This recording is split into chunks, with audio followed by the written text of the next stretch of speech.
It's Gun Storage Check Week and National Suicide Prevention Month. Securely storing your firearms can help prevent suicide. Use lockboxes, safes, and locks to deter unwanted access. Learn more at gunstoragecheck.org and enter to win a gun safe. That's gunstoragecheck.org. If you or someone you know is struggling, call 988, the Suicide and Crisis Lifeline. Brought to you by NSSF, the Firearm Industry Trade Association. What kind of programs does this school have? How are the test scores? How many kids to a classroom? Homes.com knows these are all things you ask when you're home shopping as a parent. That's why each listing on Homes.com includes extensive reports on local schools, including photos, parent reviews, test scores, student-teacher ratio, school rankings, and more. The information is from multiple trusted sources and curated by Homes.com's dedicated in-house research team. It's all so you can make the right decision for your family. Homes.com. We've done your homework. This episode is brought to you by Progressive Insurance. Whether you love true crime or comedy, celebrity interviews or news, you call the shots on what's in your podcast queue. And guess what? Now you can call them on your auto insurance too with the Name Your Price tool from Progressive. It works just the way it sounds. You tell Progressive how much you want to pay for car insurance, and they'll show you coverage options that fit your budget. Get your quote today at Progressive.com to join the over 28 million drivers who trust Progressive. Progressive Casualty Insurance Company and Affiliates. Price and coverage match limited by state law. What's up? It's your boy, the Ted Smith from The Men's Room. And did you know I have a podcast? Well, I do. The Podcast. New episodes uploaded every Wednesday on the Odyssey app.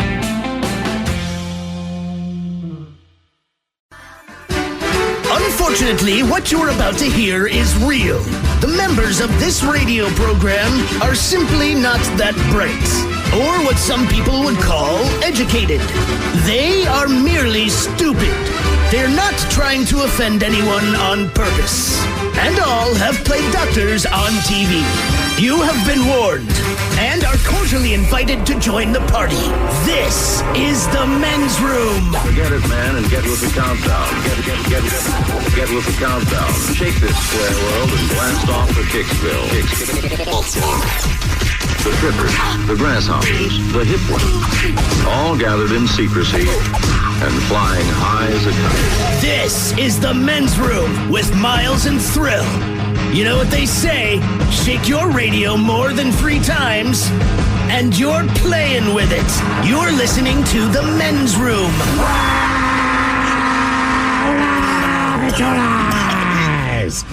And away we go. Welcome to season 19, episode number 4167.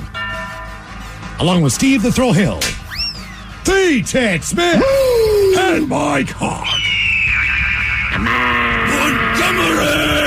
And you are the Men's Room. On tap today, Taryn Daly and Steve Miggs from the Daily Miggs Morning Show join us once again. We will sit and spin. And today, we're doing it live with the 10 highest-grossing rock tours of all times. We will play Profile This, plus headlines, Men's Room Shot of the Day, fun with listener emails, and everyone's favorite, TV Time with Ted. Clack, clack. All right, here we go. A man tries to poison his wife so he could run off with her daughter. Meanwhile, a naked neighbor in Florida interrupts a birthday party. If only she could have been hotter. Officer relieves himself of duty at a Kenny Chesney show. Minor league team introduces new bad dog that really had to go. And a bottle sets a record for the world's oldest. Would you drink 328-year-old cognac? Yes. Yeah. That is all coming on today's very special episode of The Men's Room. And now, here's the question. Hola, bitches. Good day to you and yours. All right, as adults, us parents in particular, we like to point out all the moderately cute yet undeniably annoying things that children do. You know, they're loud or unruly or ask too many questions or spill things, break things, smell bad. Sometimes they're inexplicably sticky. There's no shortage of mild complaints that we have about the youth of today, but let's not kid ourselves. We as adults, we don't always do our best around children. For example, a woman in Florida, she was arrested for showing up at a kid's birthday party, naked, rubbing doll parts on her vagina. The kids did not need to see that.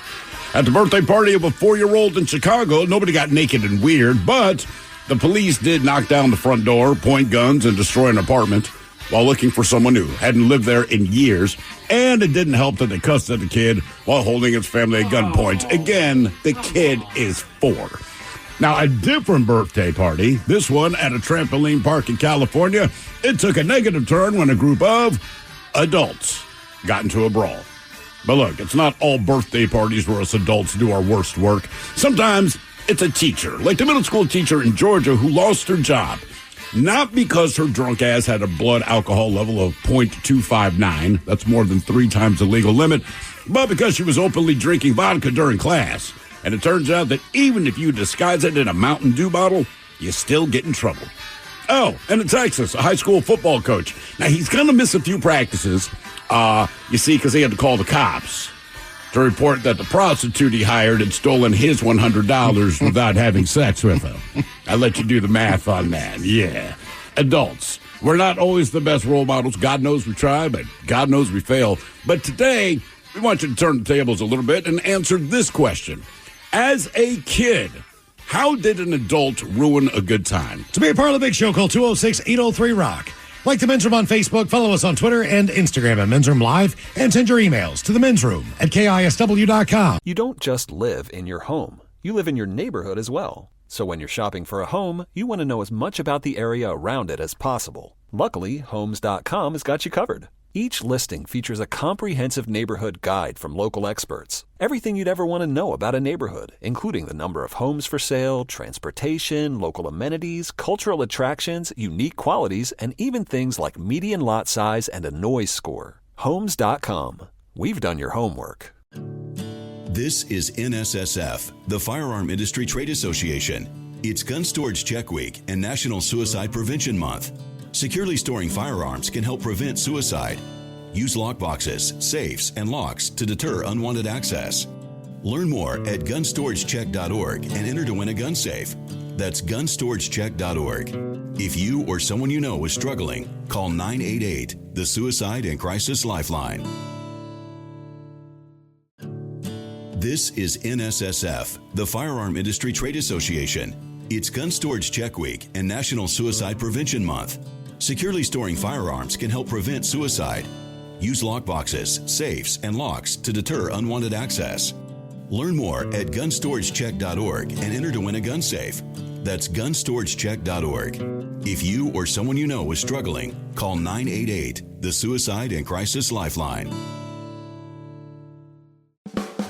Coastal Farm and Ranch, we're just what the country needs. These deals are working hard to save you money. From August 28th through September 3rd, save 15% off Balin stock tanks, $200 off Black Diamond log splitters, and find big discounts on shoes for the family. Coastal Farm and Ranch, we're just what the country needs. Make the most of your Labor Day weekend with Coastal. The debauchery rolls on. You're listening to The Men's Room with Miles and Thrill. 99.9 KISW. Home Patrol's away we go. Welcome to Season 19, Episode number 4167. What's a large and in charge program we have for you today? Guaranteed future repeat. We are joined once again by Taryn Daly and Steve Miggs from the Daily Miggs Morning Show. We're going to sit and spin. And Metallica coming to town Friday and Sunday nights. Lumen Field, I want to say, almost sold out for both shows. That's a lot of people, man. That's a lot of money. It's Metallica. It is Metallica. Right, so, in honor of a couple of big nights of a sold-out stadium, we have for you the 10 highest grossing rock tours of all time. All times. The bands that have gone out and make the most money over the years. So we have, and these are hundreds of millions of dollars we're talking about as far as per tour. And I'm not saying the tour can't go for 2 or 3 years. Still, man. It's the same tour. They're just going to different continents, different venues. They oftentimes will circle back around to the same areas and hit different places that they missed along the way, so to speak, and kind of mop all that up and sometimes go on the road for 2 or 3 years. But either way, these are the 10 highest grossing rock tours of all times. Speaking of Metallica, if you happen to go to the show on Friday or Sunday night, just know this. The Men's Room IPA from Black Raven Brewing will be there in the big bright yellow can. If you're looking for a nice cold beverage, there you go. So if you're going to get a drink, help our friends at the Fisher House. And then if you haven't tried one yet, I know you're going to love the beer. So be sure to look for that can before you just go up and get yourself a random ass draft or whatever. They definitely have cans in certain sections. So look for the big one, the bright yellow Men's Room IPA can from Black Raven. Oh, what else do we have for you today? Updated locations on the Men's Room IPA. We'll definitely bring those to you as well. Another programming note we need to tell you about.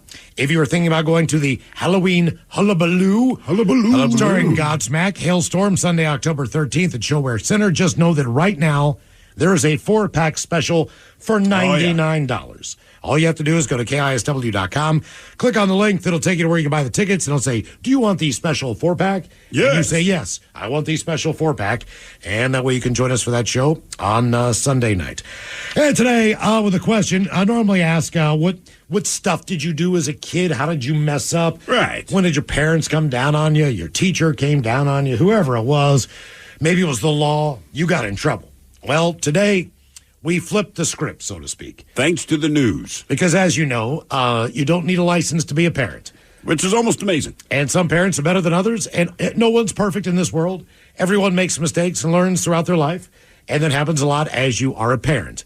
Unfortunately, a lot of the times, that also happens in front of your children. And you think about all the different ways, whether you know it or not, that you've embarrassed your children. And there are many ways. There was a video out about a month and a half ago about a guy losing his mind because his daughter was too short to ride a roller coaster ride. Right. He absolutely lost it. And again, it's a ride, and they all have that height sign. It's like, Right. man, They didn't make a decision this is not personally. new. They did not single out your kid. Either you were taller than us or you're not. And this guy lost his mind and embarrassed as a kid because he looks like an idiot. Look, I look forward to going to an amusement park. If I know I'm going to stop by, if I know I'm going to go to one in a couple of weeks, I'm like, you know what we're going to do, though? We're going to go to the amusement park and ride some rides. I am fired up about that. Sure. Now, if I am 6 or 5 years old, I have been thinking about this like Santa Claus. Yes. This has been on my mind as soon as I found out that we were going.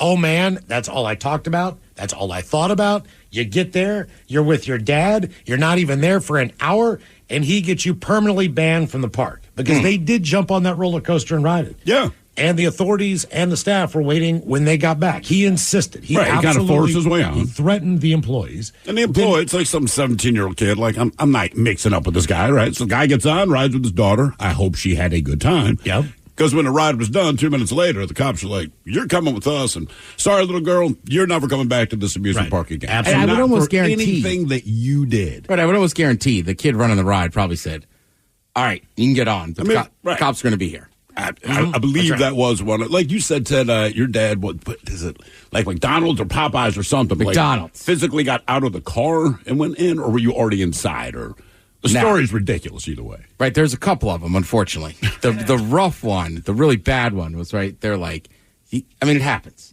You got to pull over. Wait for your food. Right. Okay.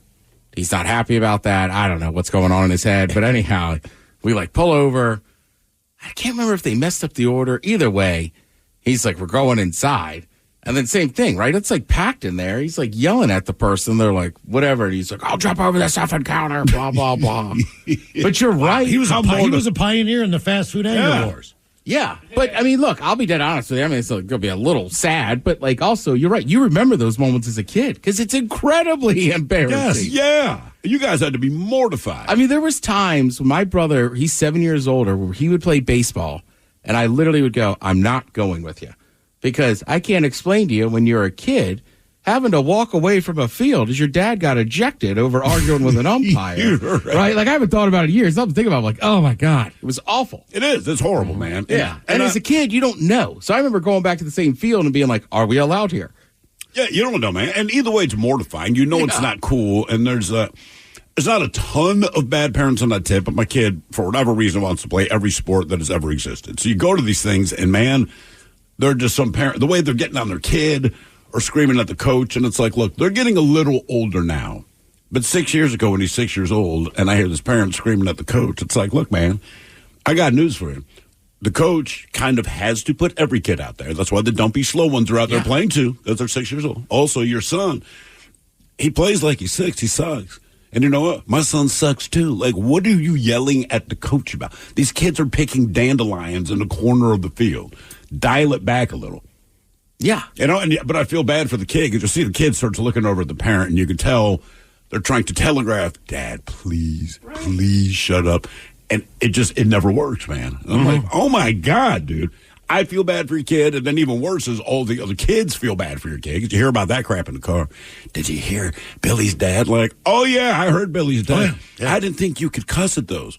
Well, you're not supposed to, but Billy's dad just doesn't care. Right. And look, my brother got thrown out of one game at one of my niece's games, right? And they still joke about it to this day. Because me and him kind of had a pact, like, we're not going to do that.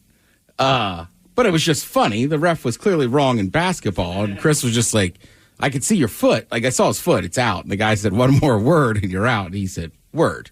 Oh, the guy booted. So then he got thrown out. So I was like, all right, that's kind of funny. I actually had to shut my brother up. And, he flew out. He watched my son play soccer. It's the first time my brother got to watch him play soccer. But my brother, being an NFL ref, he still knows rules of other sports. So he's, like, right on the sideline. And he's kind of watching my kid play, but mostly he's watching how they officiate, right? So, and again, and the refs, by the way, are 17-year-old girls. It's a 17-year-old girl. Yeah. The kids are maybe... They're in high school. They play on the team. They're maybe 8 years old now, so they're getting better, but it's not the greatest soccer you're ever going to see. The kids don't know what they're doing half the time, and my brother's just... I can't believe they didn't call that out. I mean, the guy... When the kid was standing there and his feet... I was like, Adrian, shut up, man. He's like, oh, sorry. Like 2 minutes goes by, and he's just staring at the field. You know those kids are offsides back there. I mean, they can't. I'm like, hey, they're 8 years old, right? Yep. All right, they're doing the best that they can. There's only one, by the way. She can't get that eye on that line, too. And we're trying to explain that there's no line judge.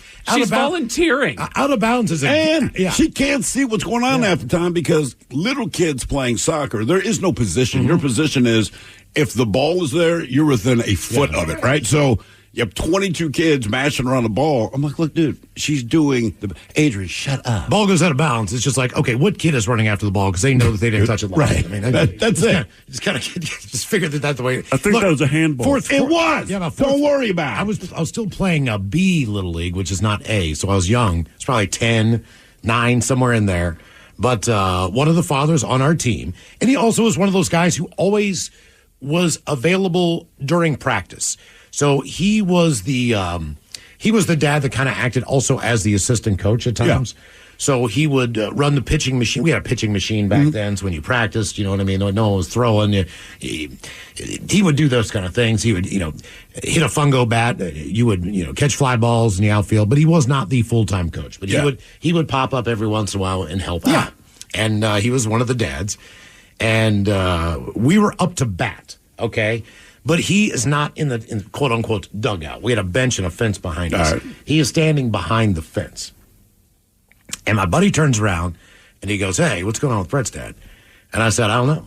So I turned around, and there is a Monongahela County sheriff, and he's talking to him. Uh-oh. And they get into a little bit of an argument, and I heard the cop say, hey, one more word out of you, and I'm going to put you in the back of the car.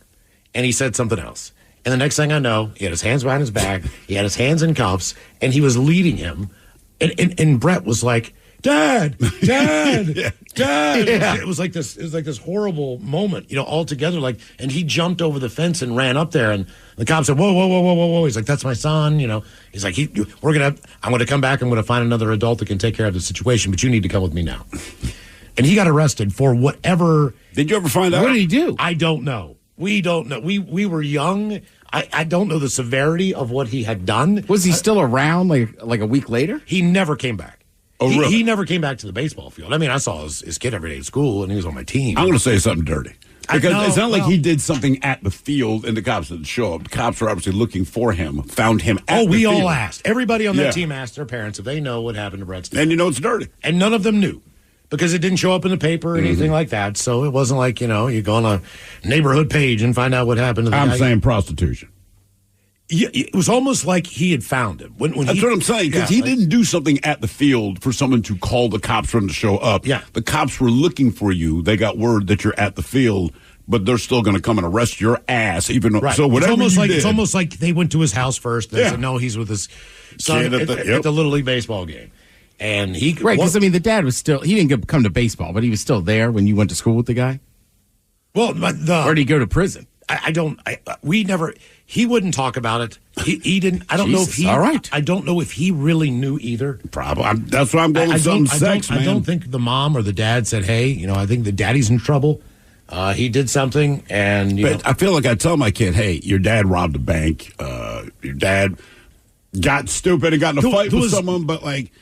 Your dad got busted soliciting hookers, not dropping that on the kid. That's why, and that's just me, but I'm thinking if the kid doesn't even know why dad got his ass locked up. This is also kind of rural West Virginia, so I would say no. I mean, trust me, if there were hookers in the area. There were. There might have been a couple, but everyone knew where to go to a strip club back then. But I mean, I don't know that I knew anyone who was using the services of high-end prostitution. I think if you wanted that, to be honest with you. You just didn't know it at the time. You just went to the strip club. Sure. And you figured it out from there. Yeah, that would make more sense in a smaller town. Yeah, pretty much. I think that was the only. Now, if you went to Pittsburgh or something like that, different story. But yeah, we wondered about that for a long time, and our team won the championship. Again, he was also the assistant, basically the assistant coach, so he was not around anymore. Let's head to Florida, where a Florida woman was arrested for walking around outside naked during a neighbor's birthday party, according to arrest reports. Grace Ann Sharp, who is 56, was charged with indecent exposure. The incident happened this Sunday in Pensacola as her neighbor was having a birthday party. The report stated the neighbor told deputies around 7 o'clock, Sharp walked up naked to the chain link fence that separates the properties. Not a wooden fence, a chain link fence. She was reportedly waving around plastic doll legs, then rubbing those items in her privates. The neighbor then made the kids go inside of her home. That's a good idea. According to the report, when the neighbor told Sharp she was naked, Sharp said, "I know, it's hot outside." Sharp eventually did go back inside her home when deputies were called. She remains in jail over the weekend on $2,500 bond. That's it. Well, it's Florida. $2,500 bond to be naked. So you roll up naked to a kid's birthday party with doll legs and start rubbing it on your vagina. Like, come on, man. Yes. Wait for the kids to go inside if you got to do that. Yep. That's all. Kind of a side note. It's got to be drugs, right? I went to the story to see if they said what she was on, because my assumption is that she is on something. It just didn't say. But I'm just picturing I'm throwing a birthday party for my kids right in the backyard. Oh, hey, there's my okay, my neighbor's naked. Oh, now she's making it weird. She's rubbing doll. And that's the thing those kids are going to remember more than anything. I guarantee it's not going to be the naked thing. They'll be like, I've seen a lot of naked people in my time. It's just that she was rubbing doll legs on her vagina. Now, as far as the average temperature in Florida goes, Pensacola probably has one of the lower averages in Florida. All right. Based on its location. It's all the way in the western part of the Panhandle. It is essentially South Mobile, Biloxi, it's all those areas. But at the same time, there's no way you live there and you don't have air conditioning. You can't live in Florida, Georgia, Mississippi, Alabama, Louisiana. It might be hot outside, but you got air conditioning inside. There's no way in hell that you're living down there without any AC. But to me, the heat, the naked isn't the thing. Why are you rubbing doll legs on your vagina? Even if you are hot and your power went out and you don't have AC, okay, you're naked, you're out in the yard. Fine, you've ignored all the children through a chain link fence. Why are you rubbing doll legs on your vagina? Also, this woman is 56 years old, so if that doll belonged to anyone, it would have to be a grandchild. Not anymore. I guarantee her grandkids are like, Grandma, you keep it. That's all you. That's all right, Meemaw. We read about it in the paper. Do you have any relatives that you would feel a little bit weird dropping your young children off for an afternoon, an evening, 4 or 5 hours so that you could get your own stuff done? Do you have that one relative where you go like, you know what? I'm probably not going to do that. Yeah. I do too. I got two. I've got a couple of them. Where I started at one, then I'm like, oh, yeah, you forgot about him. And that's just my dad's side. And all I think about is this. Think about family gatherings. For some reason, gloves come off as far as behavior with family members. They feel free to do whoever they really are, they don't care. Right. So but the kids are around, their children are around. I mean, depending on what their propensity to do is, who the drunk person's going to be. Look, I'm going to be the one that drinks. But in a family setting, I'm not going to get to the level that I could. Yeah, there's only one person I can think of, but they'll probably still get hammered if the kid goes to bed. But I still feel safe leaving them there. Okay, all right. Yeah, I don't. Now I got to feel sober or not. I would not leave my kid with these people. Yeah. In fact, I'd be like, man, maybe get a few drinks in you because sober, you're kind of unbearable.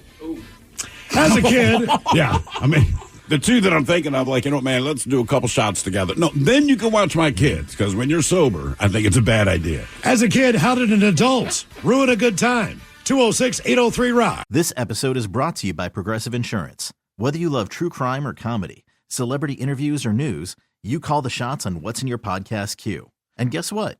Now you can call them on your auto insurance, too, with the Name Your Price tool from Progressive. It works just the way it sounds. You tell Progressive how much you want to pay for car insurance, and they'll show you coverage options that fit your budget. Get your quote today at Progressive.com to join the over 28 million drivers who trust Progressive. Progressive Casualty Insurance Company and Affiliates. Price and coverage match limited by state law. All right, parents, it's back to school time, and I've got a secret for you. There's a drama-free way to make vitamins part of your kid's morning routine. Lil Critters Gummy Vitamins. You see, my kids think they're just eating fun, delicious gummy bears, but little do they know, they're getting essential nutrients for their health and development. Mom, we know they're vitamins. As I was saying, kids absolutely love, and apparently know, these are vitamins. Lil Critters is the pediatrician-recommended kids multivitamin gummy brand, and the yummy way to start the school year. Do you feel like you're going through life clouded by doubt? Talk to California Psychics. Our trusted and accurate psychics are available 24/7. And we guarantee, if it's not life-changing, it's free. Download the app or connect with us at CaliforniaPsychics.com. Right now, new customers get 80% off their first reading. Experience the joy of certainty. California Psychics. 99.9 KISW. The shenanigans continue. This is the Men's Room with Miles and Thrill. Our question, as a kid, how did an adult ruin a good time? 206-803-ROCK. Guess who it is, Ted? James. James, welcome to the Men's Room. Voila! Hola. What's up, y'all? An adult ruining my childhood. It was in middle school. I had a middle school teacher, and her classroom was the best out of all of them because we didn't do any work. I mean, you go to school, you don't do work, you just hang out. We watched movies every single period in her class. What class was she supposedly teaching? Social studies. Okay. All right. Were they significant to the topic at all? Or were they just random ass movies? They were like Disney movies. So, I was having a ball. Middle school, watching Disney movies. I was like, sweet, this is awesome. Don't have to do any work. But the strange thing about it that I didn't realize is I wondered why she always had the windows crack or open. Rain, snow, sun, the windows were always open. And she had a big old jug of Pedialyte sitting on her desk. So I just thought, maybe, she's got stomach problems or something. I don't know. I'm a kid, I don't really think the first thought is she's getting down with some vodka or something. But it so happened to be that was filled with vodka. And we didn't know it until the day that she was carried out on a stretcher. Oh, God. While we were coming into school, we just walk into school saying, hey, how's it going? All of a sudden we see these fire department people with a stretcher, and she's on it. And, she's still alive, got her eyes open, but it was traumatizing because I'm like, what happened? Is it because she's old or, I have no idea. But how old do you think this woman was? She had, I'm not even going to say what year it was because as I get older, I tend to forget. Like 60s, 70s? I would have to say, I can see her in my mind. I'd say late 60s. Okay. And she would be, I'm guessing she would just be chugging vodka during class. And, that's why now that I'm older, that's why the windows were always open. Or because she was, A, trying to ventilate, and B, because she was sweating bullets from drinking vodka at 9 o'clock in the morning, probably. See, I would think she drinks so much every night. Because I don't know about you guys. If I'm really hungover, it doesn't matter how cold I'm still like hot, sweaty. Yeah. You're sweaty, and Pedialyte's your best friend. Right. So maybe she was always that hungover that the windows were open. I'm tracking with Ted on this. And look, maybe she was just thrown down in class. I don't know. But to Ted's point, if I get hammered on whatever I get hammered on the night before, especially if I have to get up early in the morning and deal with that many kids, like Pedialyte's going to be my best friend. But either way, did you find out for sure that she drank herself onto the stretcher, or did something else happen? The principal actually came in that day, and I can remember it clear as day. He basically said, "Children, this is a reason why you should stay away from drugs and alcohol." Oh, wow. Okay. Lesson learned. Okay. Well, see, I'm on Steve's tip, too. I believe any job, if you walk in with a bottle of Pedialyte, that it's not that you have something mixed in there. It's that you're really having a bad time from last night or the middle of the night or whenever you stop drinking. I would never mix alcohol into Pedialyte. I would mix it into a lot of other things. If I was just getting drunk slowly at work. Pedialyte is a telltale sign. Pedialyte's like putting a Grateful Dead sticker on the back of your car in a state where marijuana is is illegal. Right. You're going to get pulled over. They're basically just saying, hey, look, man, send me to jail. So it's not. But the reason why it ruined my childhood, because that period being the best period of school, we got a substitute teacher for the rest of the year, and basically we had to do work the whole time. So everyone was pissed. You had to learn social studies and social studies. You had to do school. Yeah, we actually had to learn about the land and government and all that crap and all that stuff. We wanted to watch Disney movies for the rest of the year. About what month did your teacher go down in drunken flames? Oh, you have no idea how mad I was about this. It was December. It was right. It was right when, or not December, January, we had gotten back from like Christmas break or something like that. So it was because when she got out, or I guess that day, the windows were open, and that I remember it clear as day. It was snowing outside, and the windows were open. That's why we were like, weird. Why does she have the windows open? It's snowing outside. It's freaking cold. And looking back, man. Hey, teacher was drunk. Look, in third grade, within a month being into school, unbeknownst to us, we did not know this because she was a larger carriage woman, but she said, listen, I am pregnant, and I'm going to take some time away. So you guys are going to get someone else to teach you for the remainder of the year. But I will see you in school at another time, and I'm getting married and all these things and blah, blah, blah, blah, blah. Now, she was she was not nice. She was not a nice person. However, the fourth grade teacher was the best teacher in the school. And she was the one that everyone said, hey, wait till you get to fourth grade because it's going to be fun. It's going to be educational. You'll like going to school. Blah, blah, blah, blah, blah, blah, blah. So Mrs. Edwards goes away. We get a substitute teacher who is awesome. She is an awesome teacher, takes on the full-time job. So she really gets into it because this is not 1 or 2 days. Yeah. This is for the rest of the year. And like anybody else who's a substitute, you want to be in a full-time position.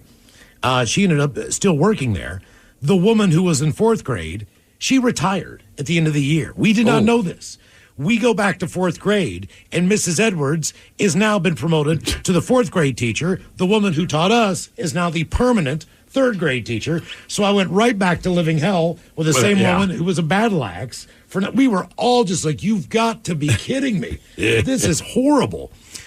God, she sucked.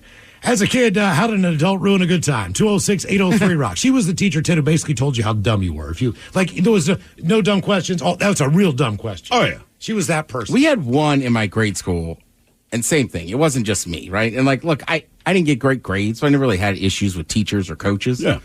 Like that woman, somehow I was constantly in trouble. Same thing. Nobody really liked her. But then she left, and it was like awesome. And then I remember doing a high school visit to this school, Pilati, where my cousins had been, my brother had gone for a couple of years. But like the third class I walked into, there she was. And I remember the kid giving me the tour was even like, this teacher's like, nobody likes her. Miss Edwards came back, she was Miss Castanello or something like that. Yeah, she was going to be freshman English. And I was like, I can't go to school here. Really? It was part of it, yeah. I had a buddy who he had earned his suspension, but it's kind of like getting pulled over by the cops, right? So you got pulled over for speeding, you're doing 68 in a 55. If you're not a D-bag, the probably going to give you a warning, okay? So you were speeding, you've earned the right to get pulled over. That was kind of my buddy's situation, and he needs to see the assistant vice principal. I believe that was her title. It was her first year at his high school. Now, this is the woman who for 2 years was dealing with me when I was just skipping school all the time and all that. Told her to go F herself, all these things. It's horrible. She had to deal with my parents. We had to deal with her. They almost kicked me out of the school system. We negotiated to get it done. Look, me and this woman did not like each other very, very, very clearly. So I've already been through it with her. My buddy Tony, he calls me just this one day. He's like, man, I got suspended for 3 days. I'm like, dude, it happened. He's like, no, man, listen. He goes, we have a new assistant vice principal, Miss Malachi. I'm like, oh, I know her. He's like, I know you do. So he's like, I knew the school she came from. So he goes, I name dropped you. And I was like, you name dropped me to her? He goes, that was a mistake. I was like, hey, do you know Stephen Hill? She's like, yeah, I know Stephen. Oh, it's one of my best friends. He's like, suspension was guaranteed. At that point, like, that's when the cop goes, you know what? Oh, your dad is so-and-so? You're getting a ticket. I'm like, dude, do not name drop me to that woman or any teacher. Like, they do not like me. They do not like me at all. But he's like, oh, I got that. Because, like, the other people that he got in trouble with, they got kind of a slap on the wrist kind of thing. Right, he got suspension. He got the full suspension. Georgia middle school teaching assistant was arrested and canned after a student drank her bottle of vodka. Well, thought it was Mountain Dew. With her blood alcohol level sitting at 3 times the legal limit. Alexandra Nicole Lambert was fired from Morgan County Middle School after a student took a sip out of a bottle that belonged to her, believing it was Mountain Dew. Instead, the student threw out the drink and alerted another teacher, who brought the matter to the principal's office on Thursday afternoon. She admitted that the bottle was actually full of vodka, but claimed she brought it to school accidentally. Sheriff's deputies were called about 1:15 in the afternoon, gave her a breathalyzer, blood alcohol 0.259. The reading was more than 3 times Georgia's legal limit for driving. She was arrested, charged with a citation of disorderly conduct, which involved public drunkenness. So there you go. Here's my question, though. If you're 3 times the legal limit, you're telling me none of the students or other faculty members could tell that she was drunk until a student got a sip of the vodka? Right. Like, look, man, there's days you might be buzzed and maybe you can play it off around coworkers, but I'm telling, if you're 3 times the legal limit, are you that high functioning of a drunk that you can walk into work and nobody notices that you're that smashed? Also, just based on... I would honestly, I would have to imagine somebody like her is just drunk all the time, so maybe they didn't notice. I mean, think about that. Because if you're at 3 times the legal limit, either you're celebrating your 21st birthday, which she was not. This is a teacher, so it tells me she drinks all the time, but like she's that drunk and no one could tell that she was hammered except that this girl took a swig of her Mountain Dew. When you go to rural areas of this country, when I go back home to see my mom and my grandmother, there is a bar. There's 2 bars. The main bar downtown, Starters. If you walk in and sit at the bar, if people are drinking mixed drinks, they are mixing their drink with Mountain Dew. Right. You've never seen, it looks like everyone at the bar is drinking Red Bull. But that's what it's for, right? And then, well, initially Mountain Dew. Yeah, but originally, correct. It was right. It was a chaser to drinking liquor. And I'm just saying, you're in the land of moonshiners. I can see the Mountain Dew would be the go-to mixer. Man, when you get out of a city and you go to a rural area, you would be shocked how many people drink just Mountain Dew. Mm-hmm. I mean, you're like, well, it's like Texas with Dr. Pepper. Yeah, no kidding. I remember watching when I was in Dallas for the first time. I mean, these guys have on suits, this and that, and you just don't expect. At a certain age, you don't expect people to order liquor with a soda. Well, like a specific soda, and I just was like, wait, they got Fireball and something. I go, why? And they go, it tastes like a Dr. Pepper. Oh, and not only that, but they have at the bar, Mountain Dew's on the gun. Yeah. I've never seen Mountain Dew on a gun before. I was like, get the hell out of here. Mountain Dew right out of there, huh? As a kid, how did an adult ruin a good time? 206-803-ROCK. Hello, David. Welcome to the men's room. Howdy, boys. Hola. So this was my sophomore, junior of high school, Christmas time. My parents divorced when I was young, so I'd spend mornings with my mom, afternoons and the night with my dad, then come back the following morning to my mom's place. So we're doing this. I'm in high school, and the afternoon, my mom had my stepdad's family over. They had a party, all adults, everything, and it was arranged that my stepdad's brother and his girlfriend would sleep in my room because I won't be there that night. So the day after Christmas, I come home, and my mom's awake. Everyone's awake except for the people sleeping in my room. So okay, wait around. Finally, 9, 10 a.m., like, Mom, I just want to go in my room. I want to get something out of it. So she goes, knocks on the door. My stepdad's brother and his girlfriend are gone, and vomit and poop are covering my bed. Oh, no. What?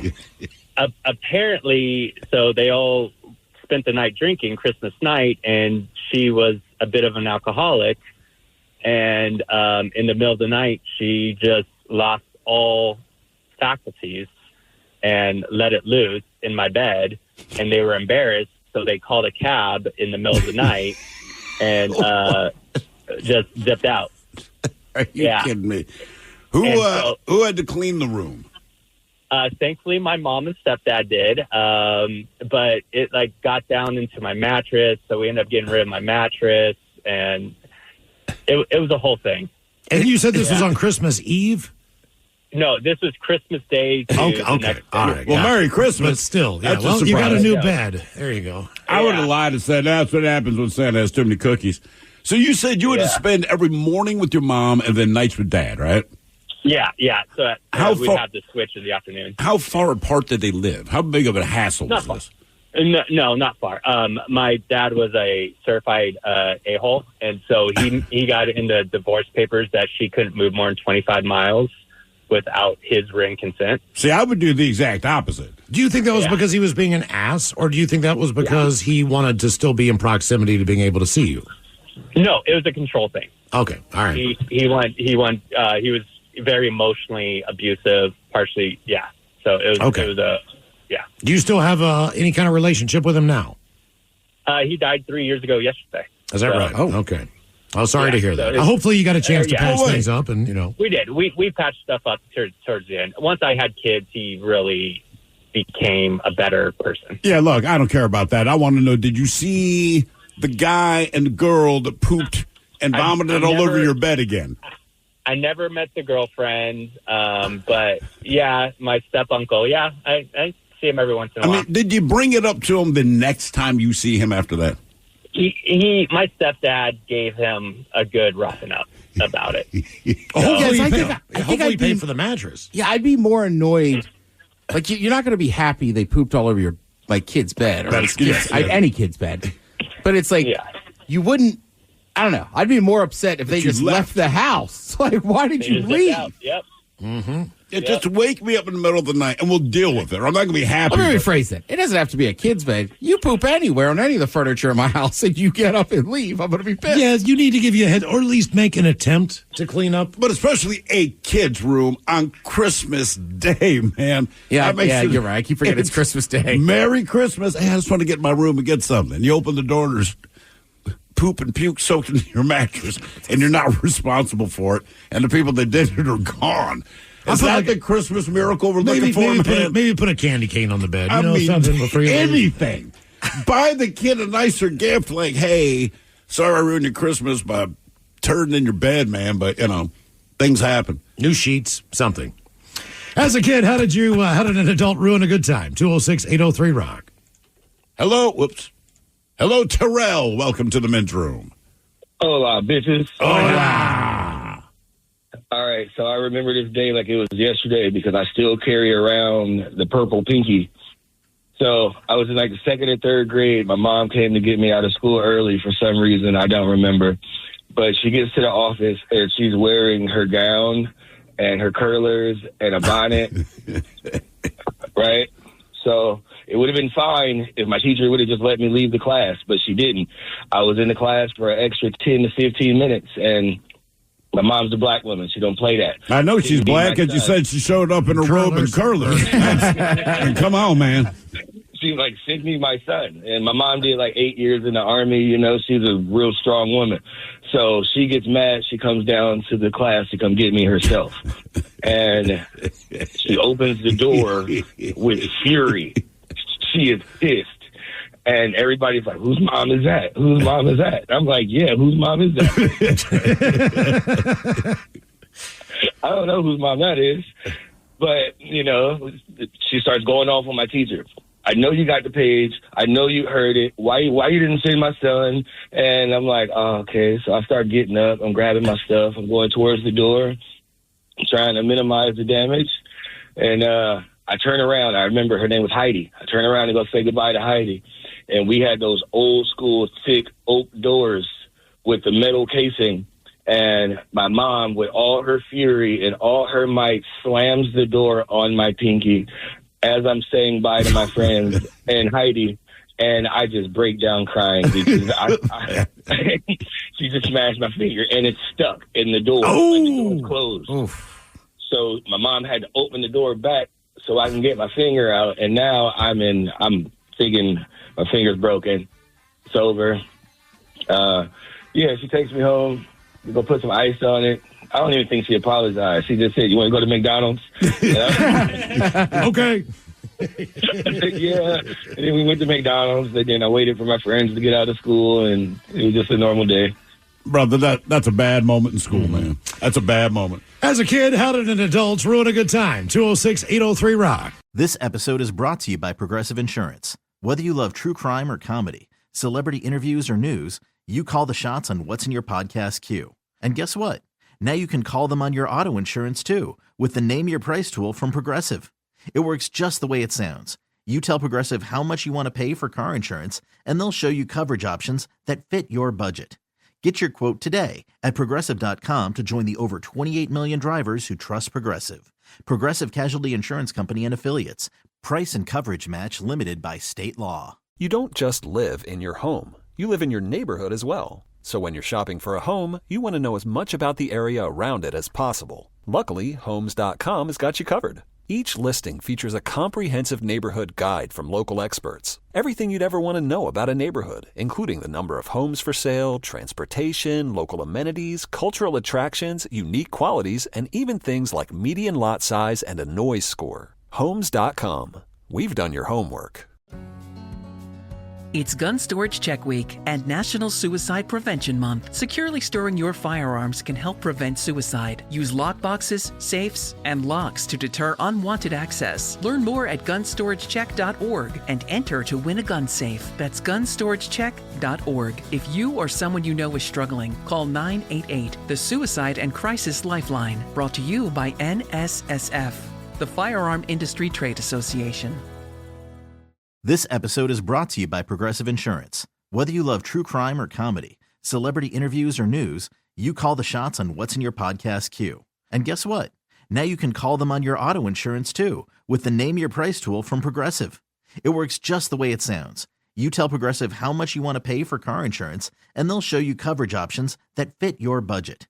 Get your quote today at Progressive.com to join the over 28 million drivers who trust Progressive. Progressive Casualty Insurance Company and Affiliates. Price and coverage match limited by state law. This episode is brought to you by Progressive Insurance. Whether you love true crime or comedy, celebrity interviews or news, you call the shots on what's in your podcast queue. And guess what? Now you can call them on your auto insurance too with the Name Your Price tool from Progressive. It works just the way it sounds. You tell Progressive how much you want to pay for car insurance, and they'll show you coverage options that fit your budget. Get your quote today at Progressive.com to join the over 28 million drivers who trust Progressive. Progressive Casualty Insurance Company and Affiliates.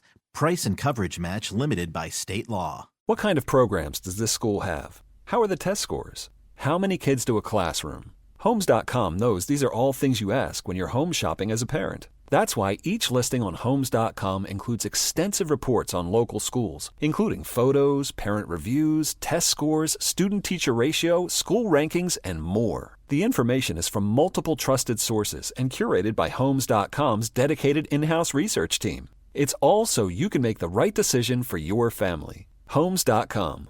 We've done your homework. What's up? It's your boy, the Ted Smith from the Men's Room. And did you know I have a podcast? Well, I do. The Podcast. New episodes uploaded every Wednesday on the Odyssey app. 99.9 KISW. We return to the Men's Room with Miles and Thrill. Think riding the bus would be easy? Think again. Detroit mother furious after a 9-year-old son was left sleeping on a school bus for hours on Wednesday. Mom said her older son found the 9-year-old in the bus at 9:30 in the evening. He's home normally by 3:45. Her son, who does attend the Detroit Service Learning Academy, got on the bus Wednesday morning with a 14-year-old sister. Boy did make it to school, then got back on the bus to come home after school. The mom said she fell asleep in the afternoon and did not realize her son was missing until about 7. She started frantically calling anyone and everyone, including the bus driver. Bus driver didn't even come here, she said. He told me that my son did not get on the bus, which means he never knew that my son was even back there asleep. That's what makes me think he didn't do his walkthrough thing. If the bus driver had done that, he would have seen the child asleep in the back of the bus. The boy's older sister saw him at the back of the bus on the way home, and the sister stayed at school for practice. She kept stressing to me, Mom, I put him on the bus. So the mother called the school, police, and her family to try to find her baby.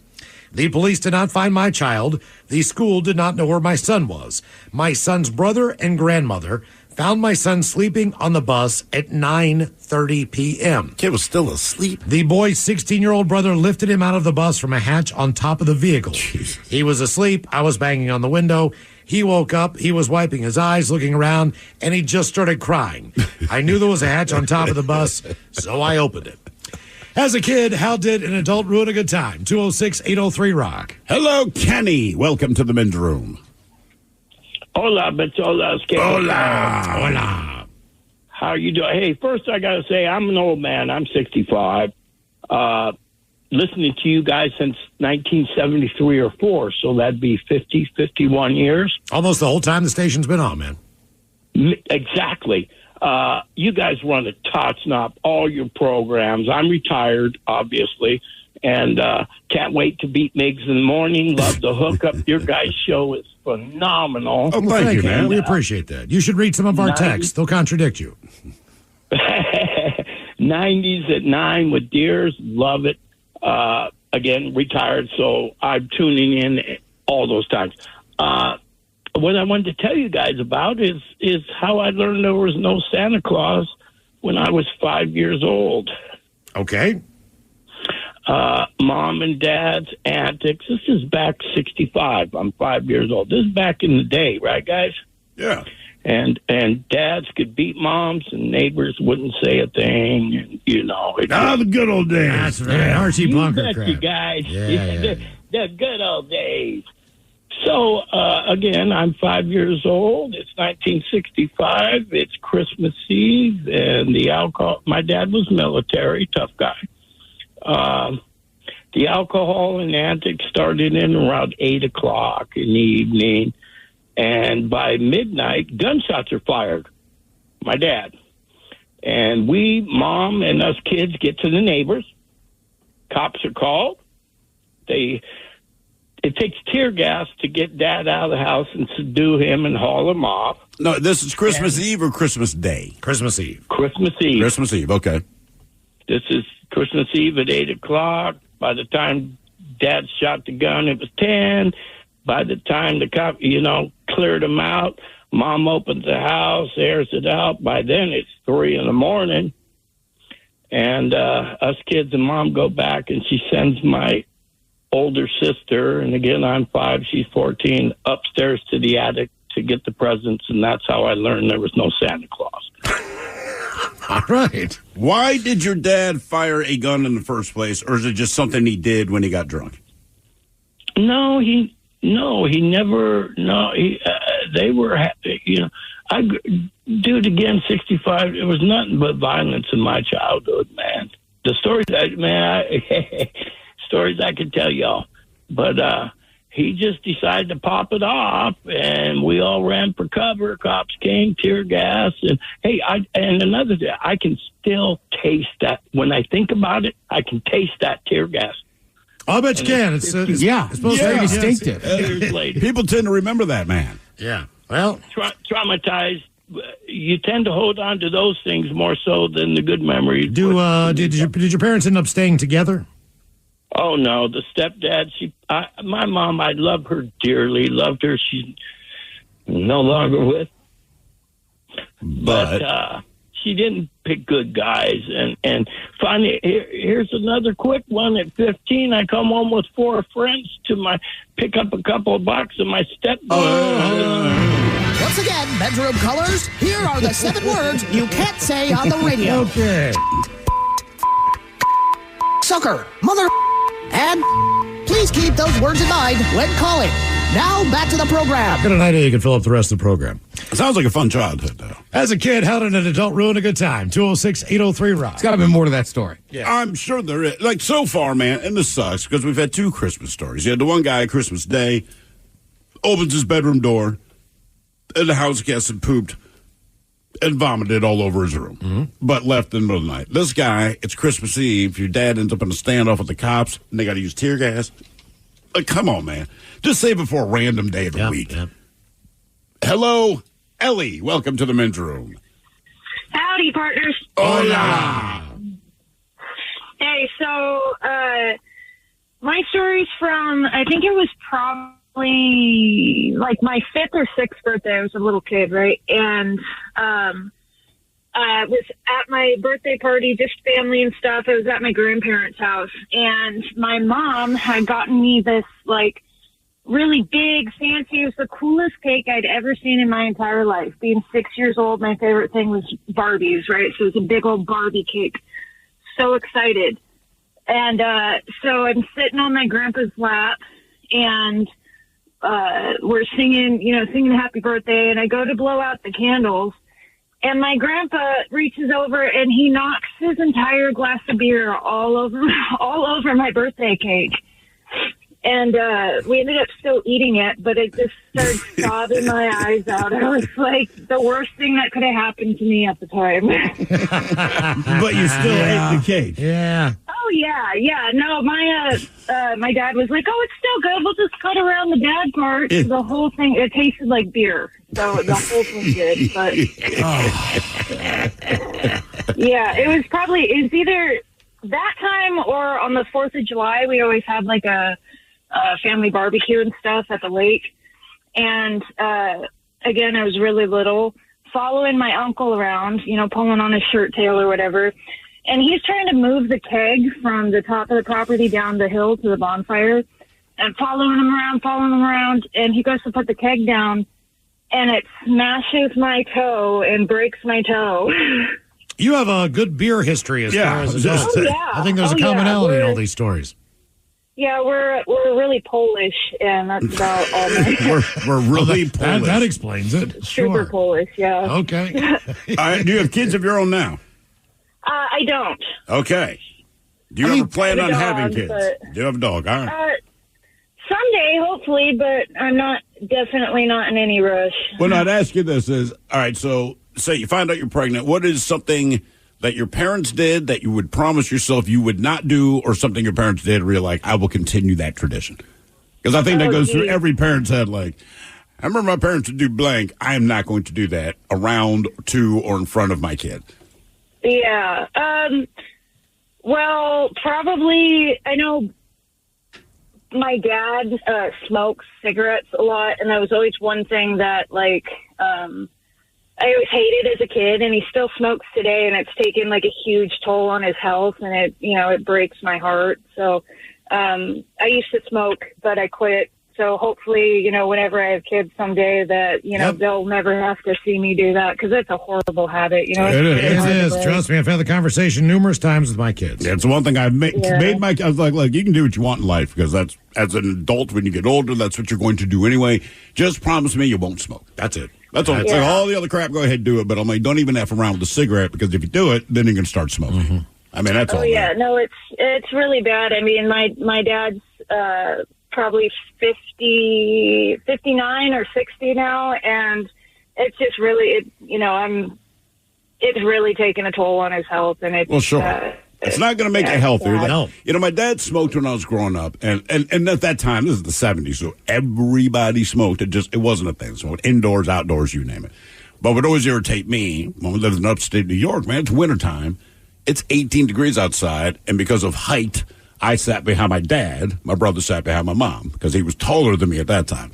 And my dad would crack that window to air out a cigarette, man, and all that cold air would just blow on me. And, you try to tell him, like, hey, man, it's 18 degrees outside. You're driving 70 miles an hour. The window's cracked. Like, it sucked. But it's always like, suck it up and deal. Mm-hmm. And he's just choking down the cigarette. I cannot tell you how many bits of cherry ash landed on my coat and all this. And then your parents give you grief because they go to get your winter coat, like in October, they go to the closet, and my mother's like, what did you do to your jacket? I'm like, this is not me. This is your husband.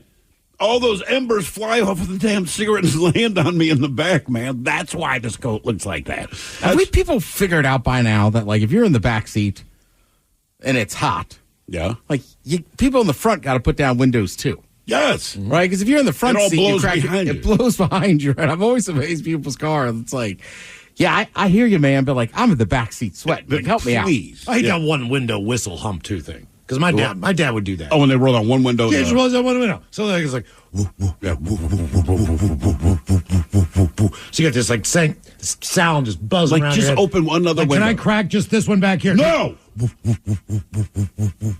Like, that's not the way air works. It's trying to work its way out while this other working out. It drives me because my son will crack his window, then I have to crack mine. And for whatever, with kids, they don't seem to care. As an adult man, it drives me crazy. One thing that pissed me off about my dad, right? So he's smoking in the car, all those embers are landing on me. God forbid you took your finger and just drew like a smiley face in the vapor that's on the window when it's cold. Mm-hmm. This was like a personal affront to him. God damn it, did you just take your finger and put it on my glass? I'm like, well, yeah, man, I'm a kid, it's foggy. I'm bored. Right, so I drew a smiley face. Meanwhile, like, my jacket's on fire, but let's worry about your window, man. They were all so mad about the drawing a face on that. Why? What is the big, like, my kids do it, I get it, it's cold, the car's dirty, that's what kids do. Hell, if you're an adult, you draw a penis, you know? But I don't understand when they get so mad. The explanation to me was always like, it'll just stay there and show up, but it never did. It's just it never did. It's just condensation. Yeah, I know. As a kid, how did adults ruin a good time? 206-803-ROCK. But it was also illegal to drive with the dome light on. Mm-hmm. Always. Yeah. Oh, dude, I believed that up until like 4 years ago. Yeah. I mean, honestly, I didn't know. It's the only thing I'd ever heard. So, like, my wife would have it on. Like, we got to turn it off. It's illegal. Mm-hmm. Not feel like an idiot. Hello, Alex. Welcome to the men's room. What's going on? Hola. So I got a story for you. I'll try to make it short. And I was in alternative school, probably 16. My teacher, Gail, kept bragging about a video of a rhino that pierced through a reporter's chest and stuck about 8 inches out its back, the guy's back, and he lived. She's talking about it for like 2 weeks straight, talking about it. Then she finally brings in the video, VHS, puts it in. She's got her own little room off of the classroom. It's like a 8x8 room or whatever. We're in there.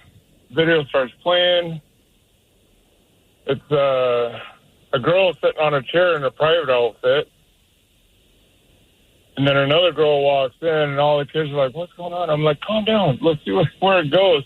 Well, the girl kneels down, puts her head in between the other girl's legs after she flipped her skirt back, started going to town, and then the teacher heard the other kids, came out, and she cut the video out, said it was her husband's video. Oh. Well, you learned a lot that day. I'll tell you. Yes. It beats the rhino horn. Right. Did you ever see the video with the rhino horn? Yeah, like a week later. No. But that didn't even come close to what you saw the first time.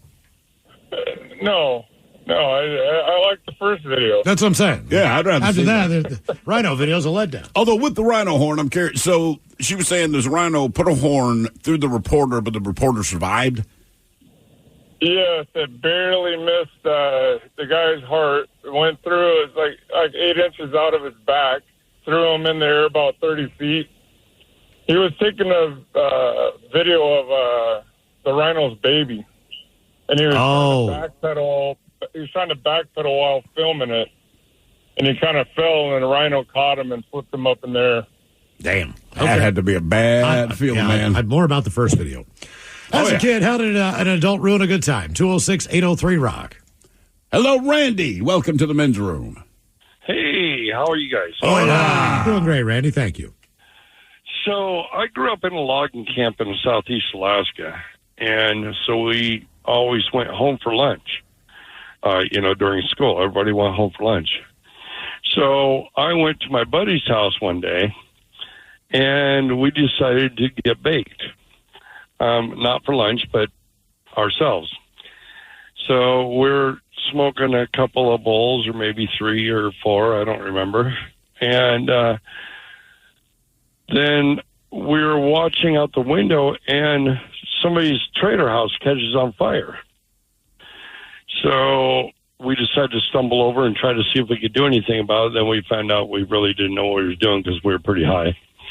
So we went back to school that afternoon, and Mr. Bryant, he, I believe, was a stoner himself. This is 1976, maybe 77. And anyways, he realized that we were pretty high because I was pretty quiet. I'm not normally pretty quiet. And so he took, after school, he walked me down to my parents' house. And shortly after that, my mom makes a phone call to my dad in Hawaii and says, hey, do you want a kid? So I had a stepdad who was the best guy in the world. But anyways, yeah, so that was kind of not a real good time. Did they think that you burned the trailer down, or were they just mad that you were stoned? Matt does. No, we had nothing to do with the trailer. We were trying to help put it out. Okay. No. So, yeah, me and Marvin, we got really baked. I mean, really high.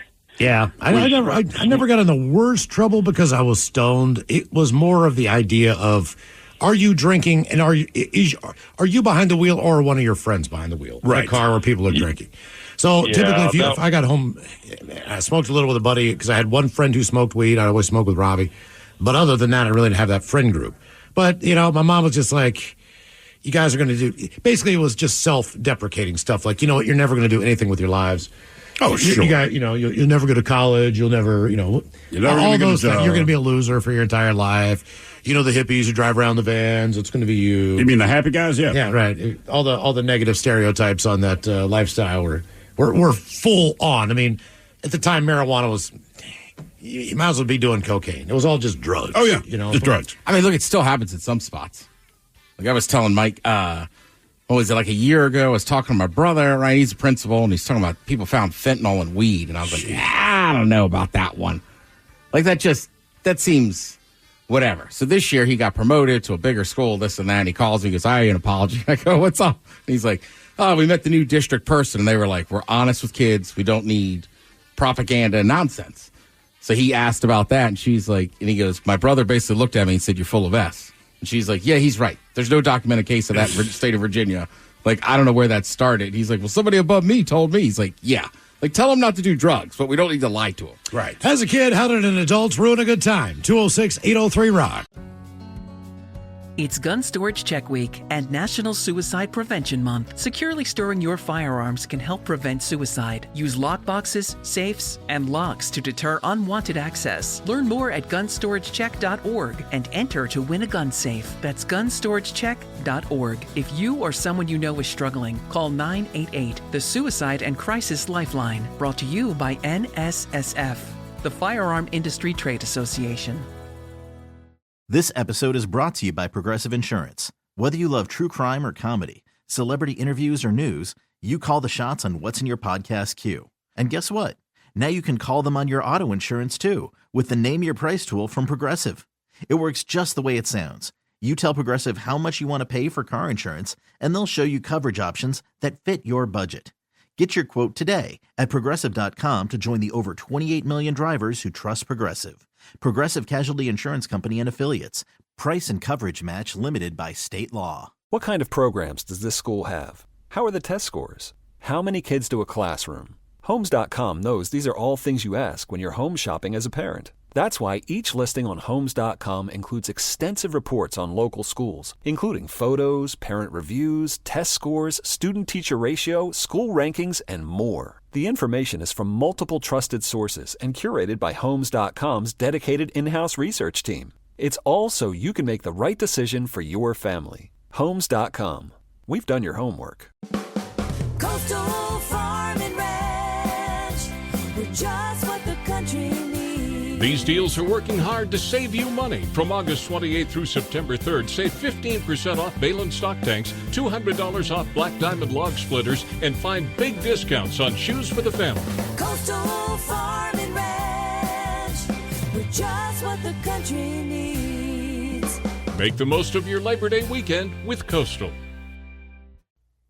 Now 99.9 KISW. The Men's Room returns with Miles and Thrill. Tara Daly and Steve Banks from the Daily Banks Morning Show coming up. We'll sit and spin in honor of the two shows with Metallica. Friday and Sunday nights, the 10 highest grossing rock tours of all times coming up. Right after emails on our question, as a kid, how did an adult ruin a good time? 206-803-ROCK. Hello, Justin. Welcome to the Men's Room. Hola, gentlemen. Hola. So let's see here. Mike, like the text says, sorry, I had to change. But in middle school, we used to play Magic the Gathering, Yu-Gi-Oh, and all that. Well, one kid kept getting bad trades, and his mom complained. So the school board for my school shut down all forms of card games at lunches and breaks, including trading of cards. Because he sucked at trading? Because he sucked at trading and he sucked at playing. So he complained to his mom. His mom knew someone on the school board, and bingo, for the rest of the entire year, no more at the school. Oh, that does suck. Now, how long ago was this? Because I'm thinking, when I was growing up, if you were the one responsible for ruining it for everyone else, chances are you got your ass kicked after school. Yeah, I know. There was definitely some, partial bumps in hallways and, a foot slips out somewhere, or as you're getting off the bus, someone puts a foot out. Yeah, that happened a little bit. Just a bit, but hey, that was our livelihood. Yeah, man, I get it. I absolutely get it. Yeah. Especially at that age, that's what you do. When you're a teenager, whatever you concentrate on, my son, it's video games. And my daughter, it's drawing. When I was a teenager, it's just music. But that was everything to you. And same thing, at the cafeteria, I sat with the other guys that wanted to talk about music. Or the other guys that draw, or whatever it is that you do. But yeah, if we got the kibosh, Billy can't play the saxophone very well, so if we could not do that. So he's out of the band. He's out of the band. Right, we can't do band anymore because he sucks. As a kid, how did an adult ruin a good time? 206-803-ROCK. Yeah, I get everybody's angle on that story. I do. Right, look, I don't. Seems odd the mom would call in to complain about the kid being bad at trading cards, but I get once the school knows, being like, oh, all right. You got to shut it down. I wish my mom would complain about the things I was bad about at school, right? So my mom would call and be like, you need to stop doing this thing called curriculum. Yeah, right. Because it makes my son really unhappy, and he's real moody when he gets home and has to do homework. So could we just not do that? Come on, man. And look, school, you're there to learn, and you're there to be annoyed. That is the truth of it. Hello, Russ. Welcome to the Men's Room. Hey, how you guys doing today? Doing great, Russ. Thank you. Well, mine's kind of a play. Give me about 2 seconds here. Mine's kind of a play on the whole don't lose my game. 9th grade, I grew up in Vegas.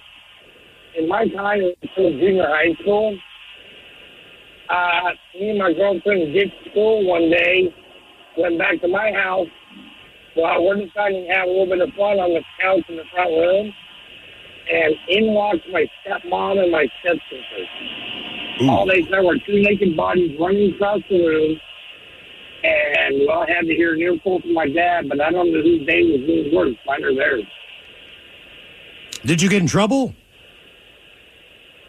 My dad gave me a pat on the back and then shoot my ass in front of her. Yeah, well, that's it. I was going to say, that's how that has to work. My dad called my mom and told her that I was having sex with my girlfriend. And then my mom called my girlfriend's mother and told her that we were having sex. That made things very uncomfortable when I would go over there and try to hang out with her brothers who liked me and the family who used to like me before all this went down.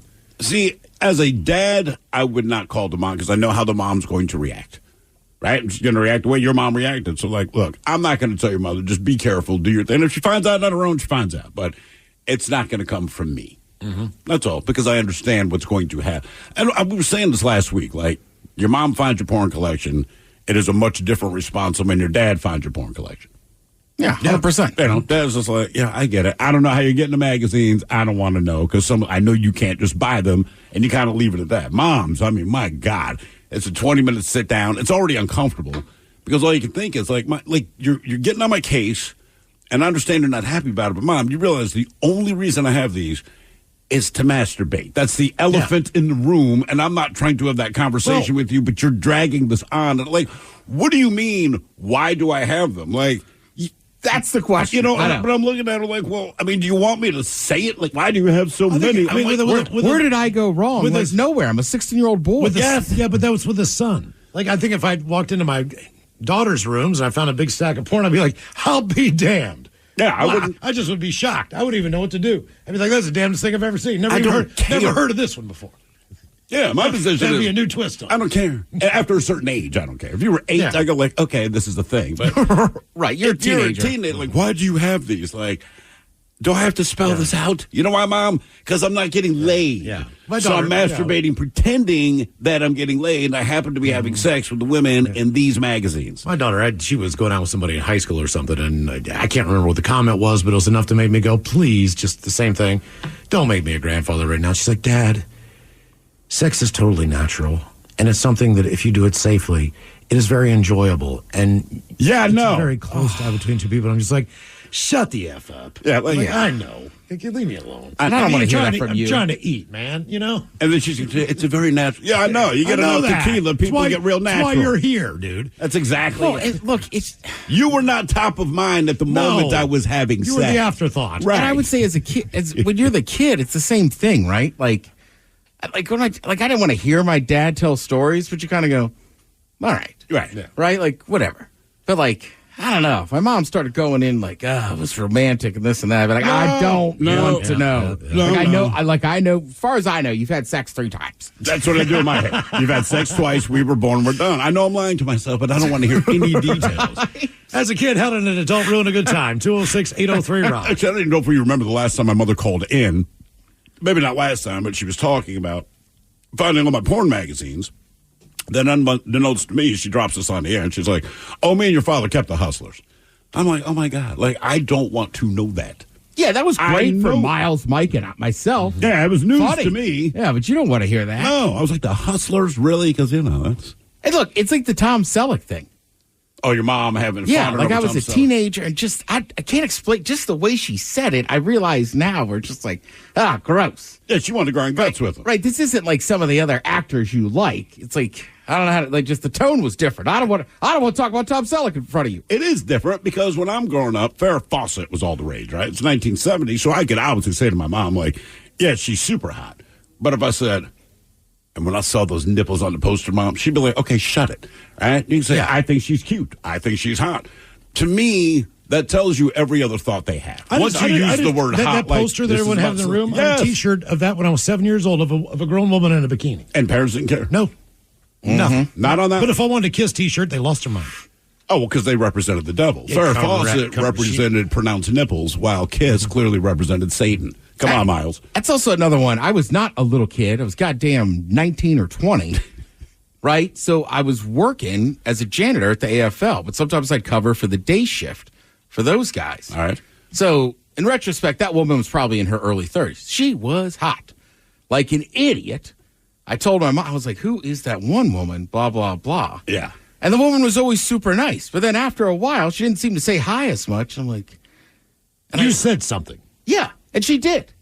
I don't know why. She told that woman, like, oh, yeah, my son that works here, I think she's, like, very attractive. This and that. It was like, why did... I'm just like, I can almost feel the embarrassment. I was like, why did you tell her that? If you thought she would ask me out on a date, I would understand why you told her that. But Correct. You didn't, so now you're just telling her that. Yeah. And it's like, now it's uncomfortable for me and that woman. Think how many people you could just ruin that on, right? Just coworkers. Hey, so-and-so, Ted thinks you are a freaking smoke show. That's all I could say, right? Yeah. And it's just going to be weird. Just because that's like, oh, yeah. This is my wife's hot friend. I'm good with it. Yeah. I mean, exactly. Cool. Yeah. Well, I could have told you myself. I mean, don't do it, but it'd also be funny if, like, I didn't know. That's what I mean. I wouldn't tell you. Yeah. Just make it like, man, what's up? Or, oh, yeah, I told her a couple weeks ago that you said. But everyone could do it to each other. But the thing, you don't. Yeah. As a kid, how did an adult ruin a good time? 206-803-ROCK. Out of my top 10 things, you're so ugly. Oh, hello, Kyle. Welcome to the men's room. Kyle. How you guys doing? Hola. Doing well, Kyle. How are you? I'm doing good. So what adult ruined your childhood moment? Would you like a coffee? I was definitely a teacher. Okay. All right. How old were you? 8 years old, way back in 2006. I was trading Pokemon cards with a classmate in a hallway during recess. And friggin' the teacher had misheard me, thinking that I had said the swear word for butt. Okay. Because Pokemon's name is Latios. And at the time, I pronounced it, as such. And she was walking by and heard it, and she was like, "Go to the principal's office. I can't believe you would say that so openly." I was like, "What are you talking about?" And she told me I said that word. I'm like, "No, I didn't." And when I got to the principal's office, he asked me what had happened. I showed him the Pokemon card and told him how I pronounced it. He just kind of giggled and went, "Just go back to recess. I'll let her know that everything's fine." Yeah, you just wasted that man's time. Yeah. If that's the most trouble you've been in your life, I think you've lived a pretty clean slate. Not to mention, if you're not familiar with Pokemon, and I'm not intimately familiar with Pokemon, but there was a hot 2 months where my kids were collecting all the cards, and when they would rattle off names, a lot of them, just the way kids talk and everything else, they did sound awful. But I knew they weren't just openly cussing, but in my mind, I'm like, you couldn't come up with a better name. Oh, okay. All right. Yep. Actually, one of the things, my daughter, man, when she was real young, she had a lot of trouble with the letter L. If the letter L were in a word, she just did not say it. She'd say everything around it. But she's maybe 4 years old, and we walk into Home Depot, and we're not there for clocks, but the clocks happen to be right next to us, and there's a very big one. And my daughter is super excited, and is like, "Dad!" And, kids are screaming, everything, tugging on my arm. And points at the clock, again, no L, and just, "Look, there's a big C-bomb at Home Depot. Look at the big C-bomb." I'm like, "Okay, baby, we see it. We got it. I've never seen a C so big." It's like she was setting me up. But like she doesn't know, man. But just her That's words, what your mom said. It was so bad. I'm just like, "Oh my God, stop talking!" And just the smiles you get from the other parents, like, "Yeah, teach her that L." It goes a long way. Chicago family filing a federal lawsuit against the Chicago Police Department, claiming officers raided a child's birthday party while looking for someone who had not lived in that building for several years. Stephanie Burris detailed the account the day Chicago police officers knocked down the family door of her home, pointed guns at all of her family members, then tore up the family's basement apartment. Worse yet, this was all during a birthday party for her 7-year-old son. Even the cake was ruined. Damn. To worry about her or her brother getting shot by someone who's supposed to protect and serve them, it's terrifying. It's horrible. Can you imagine a 4 or 7-year-old sitting and playing games with other children? They come in and get, everybody has guns pointed at them. I can't imagine that. Instead of having his family sing happy birthday to him, 4-year-old TJ had Chicago police officers curse and insult him and his family with F words and cruel jokes. Damn, This is a 4-year-old's birthday party. The family is filing a federal lawsuit alleging the raid in which officers were looking for someone who'd not lived in the apartment for more than 5 years is part of a pattern of excessive force. TJ's aunt, who was there, says she worries the boy will grow up to fear police. Not only fearing strangers as bad people, but looking at police like they are bad people as well. Chicago police have not commented directly on the suit, but they said the department makes every effort to ensure the validity and accuracy of all information that is used to apply for and execute search warrants. But errors do occur, and we do take them seriously, even though the officers at the time had turned off their body cameras during the raid. Convenient. Very convenient. No arrests were made. The worst They for didn't me, even knock on the doors. No knock warrant. They kicked the door down, man. I told you, man, my mom and stepfather and everybody, they completely forgot my birthday. Wait, at what point did you realize there is no surprise coming? They have legitimately forgotten. Okay, when I came home from school, I thought, all right, what's the deal? When I came home, my mom was at her regular aerobics class. Mm-hmm. My stepfather was doing something else with his friends. I don't know, whatever they do at that time. It seems like they change the oil every other day on their cars. Yeah, it's an excuse to drink beer. That's basically what it was. Yeah, but you got to sit out there by the car. They went out. Yeah, you sit next to your car, you get a little dirty, and then you drink beer the rest of the day. Yeah, basically the people that his drinking quote buddies, they had a house that was on stilts on a hillside. All right. So the garage you pulled in, and you were actually on stilts underneath on the hillside, you could walk under and get underneath the car, like a bay at Jiffy Lube. So you pulled it over the top of the in the barn, and then underneath there you could get interchange. They just sat there and drank. Anyway, they weren't there when I got home. So it's like, okay, this is a little bit weird. Mom gets home at her normal time. I'm thinking maybe she's bringing a cake in, whatever. Nothing seems special at this point in time. And I'm just sitting there, and I'm stewing. And it was kind of weird, too, because... How old were you? I was 10 or 11 years old. Okay. Somewhere in there. But typically, I would get a call from my grandparents, too. Sure. Or another family member from, just to wish happy birthday. Yeah, like, had it not come up in the days before? No. I was skunked that day. I believe my mom was the one who called her mom and said, "Hey, don't forget it's Miles' birthday." Of course, and that's what moms do. Call him later and wish him a happy birthday. She would also tell my younger brother and sister, who were 4 years old, like, wish your brother a happy birthday. They were there when I got home with the sitter. Nothing. I'm just like, okay, look.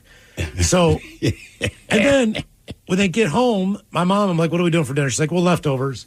And I can't remember what we had. I'm sitting there. I'm like, okay, this is typically it was a pizza. Dan would bring home a couple pizzas from Pizzeria Italia. That was kind of a birthday thing. I was allowed to have a soda or two. It was just, there were a couple things that were special about that evening. No pizzas come through the door. I will be 44 this year. Guess what we're having? Pizza on my birthday. Yeah. Pizza. And so I ate like half my dinner, and I went upstairs, and I just kind of closed the door of my room, watched television, and I'm waiting. Because I'm still waiting like this. It's your parents. It's your birthday. They're going to hook you up. This is a joke. And eventually I just went to sleep. And I woke up the next morning, and we had a thing where we had 2 school buses that came and could pick you up. So at that point in time, I was in middle school. But the high school bus, which took the same route to pick up kids, because kids also waited at the elementary school to go to high school. That was a bus stop as well, drop-off for early drop-off kids, right? So I got up in the morning, I'm like, I'm taking the high school bus, which was like a 7:20 bus. I got to school at 7:45, and I'm just sitting in the lobby of the hallway. Mr. Walls, the principal, he walks up to me and goes, why are you here so early?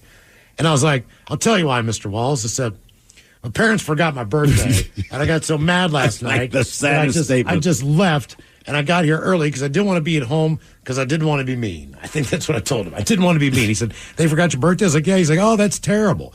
So, now get in mind, it's 7:45 in the morning. Once or twice a week at this school, we had a ice cream sandwich sale that the library club would do. Yeah. But there was like little milkshakes and stuff like that different clubs would sell. They'd bring them around, set up a table, whatever, like 25 cents, 50 cents.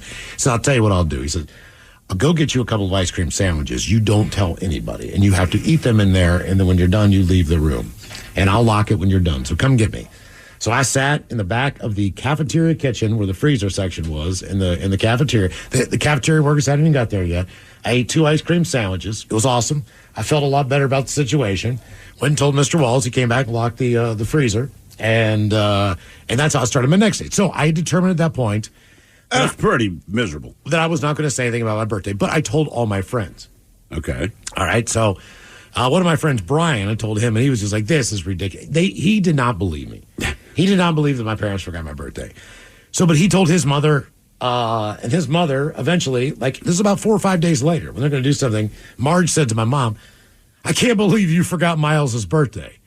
And apparently, according to Marge, that's when she remembered. The look on her face, this is in February, so my birthday is the end of January. This is like February 3rd at this point. And my mom just had this look on her face like, oh my, like Home Alone, like, oh my God. And then my mom, she addressed me. What did she say? She said, your birthday was last week. And I just walked upstairs and I slammed my bedroom door as hard as I could. And I had a lock on that door too, and I locked it. And I was just like, you know what? And she was banging on the door like, please come out. Oh, maybe we can do pizza tonight. I did not say a word. I just sat there in complete silence and stayed in the room. Did not have dinner that night for the red light, just like, F you. And I get it now as an adult. Do you? I'm terrible with dates. Your kids. You're not your kids. Not my kid. That's the point. You are her kid. Not my kid. You do not forget your kid's birthday, man. Yeah. My God, those are the first 2 dates I know. Anything else, whatever. But like their birthday, I'm on that. Oh, yeah. No, it was Sunday. I was sitting around going like, 25th of August. It's like 6 o'clock at night. I'm looking at my watch, like 25th. What the hell's the 25th? Oh, that was my old wedding anniversary. That's where I wouldn't know. But still, you'd think you'd remember the date. Do you? Yeah. Guess. Yeah. Sid and Spin coming up with the Daily Mix Morning Show, the 10 highest grossing rock tours of all times. We got your emails coming up next in the men's room at KISW.com. This is NSSF, the Firearm Industry Trade Association. It's Gun Storage Check Week and National Suicide Prevention Month. Securely storing firearms can help prevent suicide. Use lockboxes, safes, and locks to deter unwanted access. Learn more at gunstoragecheck.org and enter to win a gun safe. That's gunstoragecheck.org. If you or someone you know is struggling, call 988, the Suicide and Crisis Lifeline. This episode is brought to you by Progressive Insurance. Whether you love true crime or comedy, celebrity interviews or news, you call the shots on what's in your podcast queue. And guess what? Now you can call them on your auto insurance too with the Name Your Price tool from Progressive. It works just the way it sounds. You tell Progressive how much you want to pay for car insurance, and they'll show you coverage options that fit your budget. Get your quote today at Progressive.com to join the over 28 million drivers who trust Progressive. Progressive Casualty Insurance Company and Affiliates. Price and coverage match limited by state law.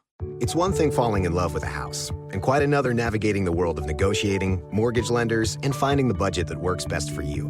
Guidance from an agent who's a Realtor can make all the difference, because that's who we are. Realtors are members of the National Association of Realtors. You don't just live in your home. You live in your neighborhood as well. So when you're shopping for a home, you want to know as much about the area around it as possible. Luckily, Homes.com has got you covered. Each listing features a comprehensive neighborhood guide from local experts. Everything you'd ever want to know about a neighborhood, including the number of homes for sale, transportation, local amenities, cultural attractions, unique qualities, and even things like median lot size and a noise score. Homes.com. We've done your homework. This episode is brought to you by Progressive Insurance. Whether you love true crime or comedy, celebrity interviews or news, you call the shots on what's in your podcast queue. And guess what? Now you can call them on your auto insurance too with the Name Your Price tool from Progressive. It works just the way it sounds. You tell Progressive how much you want to pay for car insurance, and they'll show you coverage options that fit your budget. Get your quote today at Progressive.com to join the over 28 million drivers who trust Progressive. Progressive Casualty Insurance Company and Affiliates. Price and coverage match limited by state law. It's Gun Storage Check Week and National Suicide Prevention Month. Securely storing your firearms can help prevent suicide. Use lockboxes, safes, and locks to deter unwanted access. Learn more at gunstoragecheck.org and enter to win a gun safe. That's gunstoragecheck.org. If you or someone you know is struggling, call 988, the Suicide and Crisis Lifeline. Brought to you by NSSF, the Firearm Industry Trade Association. What's up? It's your boy, the Ted Smith from the men's room. And did you know I have a podcast? Well, I do. The Podcast. New episodes uploaded every Wednesday on the Odyssey app. The debauchery rolls on. You're listening to the men's room with Miles and Thrill. 99.9 KISW. Daily Mix Morning Show, caught up with Sid and Spin. We got the 10 highest grossing rock tours of all times. But first time for a few emails to the men's room at KISW.com. You've got mail. You've got mail. One from our question today: as a kid, how did an adult ruin a good time? 1985, I was 16 years old, sitting in my room with a pile of weed and a bong on my desk. I was talking to my girlfriend, being all cool, and bam, bedroom door opens up, and there's my dad. He looked me straight in the eyes and asked, what is that? Told him it's marijuana. He asked what I was going to do with it. I told him I was going to smoke it. He looked me straight into my soul and told me to get rid of it, then turned around and shut the door and went back downstairs. I told my girlfriend that I had to go because I had a lot of weed to smoke. Hung up the phone, opened the window, and had a solo smoke fest. I really appreciate you guys. That from Raymond, the transplant from Klamath Falls, Oregon. What goes on in Klamath Falls, Oregon? Weed smoking. Okay.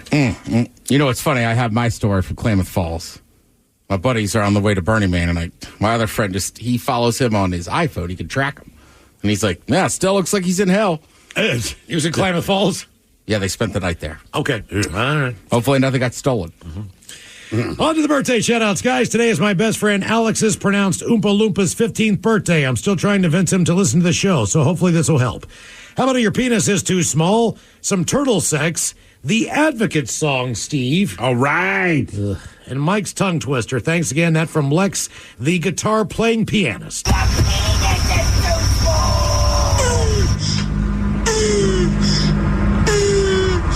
When you're driving down the road and you get hit, come on, Miles. You deserve an advocate. Ooh, Yeah. the album version. Yeah, that's the extended cut. play, dude. Yeah, nice.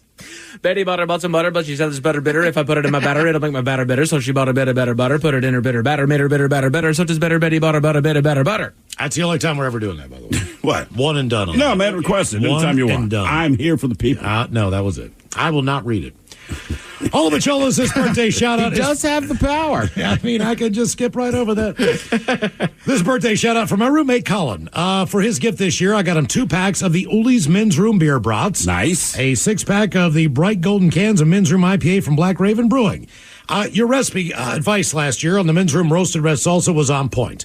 So can I please get all you master chefs at the Men's Room to share your favorite recipe for those birthday Uli's Men's Room Brats and how you like to prepare them? If there's time, could I also get an uh-oh lookout followed by a Leroy Jenkins? Thanks, guys. That from Zach and the boys. Uh-oh, look out. Let's do this. Leroy Jenkins. Well, as you guys know, I probably cook up the Men's Room beer brats from at least once a week, at least in my house. Honest to God, beer brats, I always go sauerkraut, half an onion or a whole onion, half can or more of beer, some butter, and cook the brats in that for a while, and then I take them out and flash them on the grill right before I serve them. And that's standard. I've not done it with the brats. I did it with the old sausage, but I cut the casing off, man, and cooked it as separate stuff. Basically, I threw it in chili. I'm telling you, man, it's just a good meat to add to anything that requires meat. Yeah. And if you want a shortcut on chili and you put that sausage in there, the Men's Room Roasted Red Salsa, put in the entire container of that into your chili.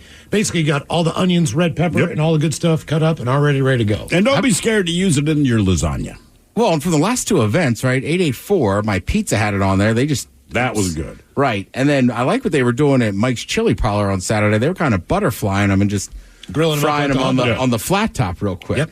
On the French roll. They were Miles, they were delicious. They were good. Men's Room, my lovely, bald, funny husband turns 51 today. Please give him some shout-outs. He likes chicky flicks, while I like stupid, scary movies. Think vampires, aliens, and predators. So we get maybe some dirty Germans. Also the captain, talking about my husband, handsome vampire, silly predator husband today. I'm not originally from the U.S., guys, so I was an alien there for a while. I'll look forward to the broadcast. You are the best. Thank you, guys. That from D. Yeah, I like that your name is D, because I imagine that's what you're going to get a lot of tonight. Yeah, so you know what? Since the end of the day, it's his birthday, so it won't be blood you'll be sucking tonight. Yeah. Ooh, well, ahoy there. You know, most people don't know this, but any and all vampire movies must be approved by Count Chocula. You gotta remember, he is, after all, a resident vampire, much like Ted just said. You can take it from old Capitan. Blood isn't the only thing that he sucks. His cold, undead mouth is one of a kind. And as far as Predator movies, all the other mascots thought it was a movie about me, because that's how I have to register in 87 of the countries on this planet. Crunchberry. Guys, my buddy Jonathan has made it 55 times around the Big Ball of Fire. He does tech support for a large exercise equipment manufacturer. How about a fart montage there and the dirty Germans asking him how to fix their equipment? Thanks, guys. That from Don.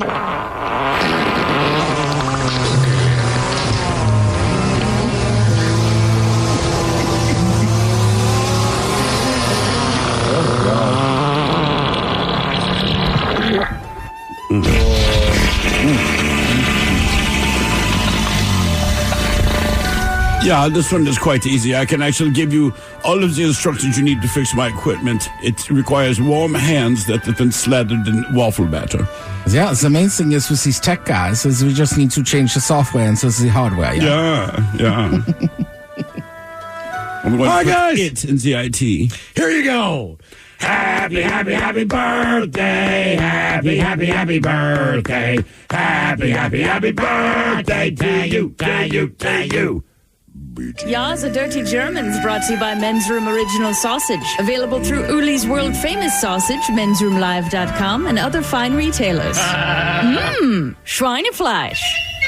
Yes, friends, it's time once again for Sit and Spin. Let's gather around the old radio and listen to some swellerific new music. Oh, look who it is. Terry Daly, Steve Mix from the Daily Mix Morning Show. What's happening, guys? What's up, guys? How are you? We're doing good, man. Hey, by the way, great party on Saturday night. Oh, that was fun. Yes, Mike's Chili Parlor is a great spot. You guys know how to do it. Yeah, we had drink a lot. Perfect sized crowd. People got their beers in them, man. They got their shots. They got a lot of food. They served the men's room beer bra. But Did you finally have one? No, of course not. No, I did not. Did anybody have the grilled cheese sandwich It's there? so busy. The one that's $45. Yeah. $59. No, is it $59? I think it's something. Why is it $59? Because they don't want to make it. They don't want to serve it. They don't want to make it. So That's the way to do I figured it. if anyone's going to do it, it's going to be you guys. I've You're going seen to it. troll Mike. I have seen it. I have seen it ordered. Yeah? Yeah, I have seen it ordered. I've seen a couple weird things in that bar before. First of all, there is a bell on the door when you walk in, all right? A lot of people just walk up and ring the bell. They don't know that means you buy everybody in the bar around, and they stick to it. If not, get the F out. Really? Oh, yeah. People walk in, ding, ding, ding, like they're going to get a seat, like the counter. And Also, that's douchey if you think that's what it's going to get. That's around. That's around for everybody. That's the rule. If you look up, it says right there on the piece of paper. Don't ring this bell unless you're going to pay for everybody's drink. I love That is that. excellent. Yeah, and I have seen the grilled cheese ordered there before. Does it look special, or does it just look like a grilled cheese sandwich? Freaking grilled cheese. They just don't want to make it. That's all it is. I think Mike's dad started raising the price on it years ago, kind of as a joke, so he didn't want to make them. But people don't know. There's a couple of our listeners that were like, "Should we get it?" I'm like, "No, that's the point. They don't want you to order it. It's just a grilled cheese sandwich." Then again, from the food markup, go ahead and order it. Yeah. It's not like a $60 grilled cheese. This is a grilled cheese made by people who don't want to make a grilled cheese. Right. Yeah. Well, we got a busy day, busy week. I'm sorry. Friday Metallica, Yes. and then Sunday night Metallica. Are you guys headed down at all? Friday or Sunday night? Friday. What about you Friday. guys? We'll be there Friday. Nice. So Look for our beer there. Nice. We just found out they're going to Oh have my it for the gosh. Metallica show. Oh, Hell yes. yeah. Great the news. big cans. So the big cans are going to be available all throughout the stadium, which is a huge deal. So hopefully a lot of people will be drinking the bright yellow can as they're enjoying Metallica. It'll match the Metallica. Don't they have a yellow logo nowadays? Yeah, for the Yeah, the record, 72 World Tour. Yeah. Absolutely. And you guys are going to give us a call when you get down there on Friday afternoon, right? That's the plan. There's a pre-party. There's a pre-party from 4 until 5:45. I want We're to say. taking a party bus. There's no guarantee. I'm kidding. We're not. This is Limp Bizkit. Do you think anyone would know if we pre-recorded that 5 o'clock hour and just dropped it in there and suddenly just left? Of course they would. Party down right now. Started drinking beer. Hell yeah, man. We'll just play this back on Friday afternoon. I'm in Metallica right now. They said, hurry down so you can get down here and mingle with listeners. I'm like, hurry down. We don't get off till 6. Yeah. We should finagle this. Tell Kevin to come in an hour early. Yeah. He'll love that. Yeah. Because he's going to the show. Oh, that's a good point. That's not Now gonna he's work. going late. All right.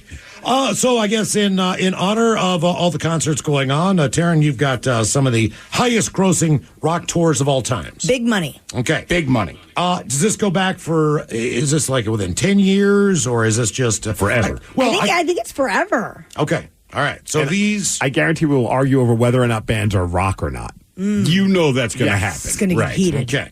So these are the 10 highest grossing rock tours of all time.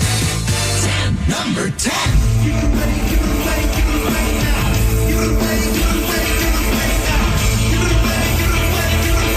I've contributed a lot to their tours, that's for sure. Same. Probably 5 times.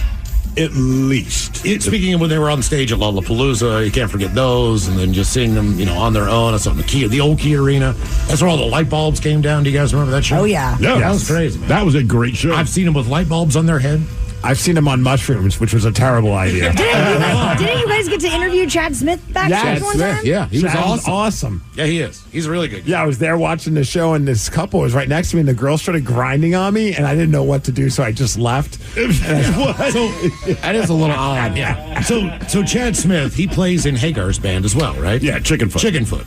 So he was in with Joe Satriani one day when they were in town. Sammy couldn't make it in, but those two came in. So it looked like you were talking to Will Ferrell and Mini-Me.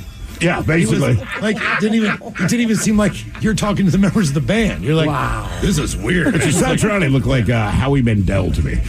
But I didn't want to tell him that, but that's all I could think is like, God damn, you look like Howie Mandel. Well, Will Ferrell was about to say, Chad Smith, we left that interview. Both Ted and I were so fired up. He could not be a cooler guy. Yeah, that's all you ever hear. Yeah. Awesome. And like Kiedis is Kiedis, but he's a little more serious. So I think our buddy Gregor interviewed him. We're like, how'd it go? He's like, it was good. And we're just dying laughing like we should have done Chad Smith. Is Kiedis like a white prince? He just seems like someone who kind of floats into the room. You're not quite sure if he's completely there with you. I feel like you might be floats. right. Yeah. Yeah, he just strikes me as that He's guy. also the guy that walks by you without a shirt on, and you kind of grab your kid and bring him in closer to you. With that mustache and that weird part hair on the side. You're like, hey. I mean, these girls are over 18, Miles. I don't know. These are the 10 highest grossing rock tours of all time. Number 9.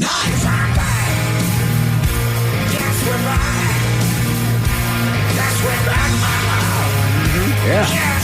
That was the Black Ice World Tour, $441.6 million. Damn.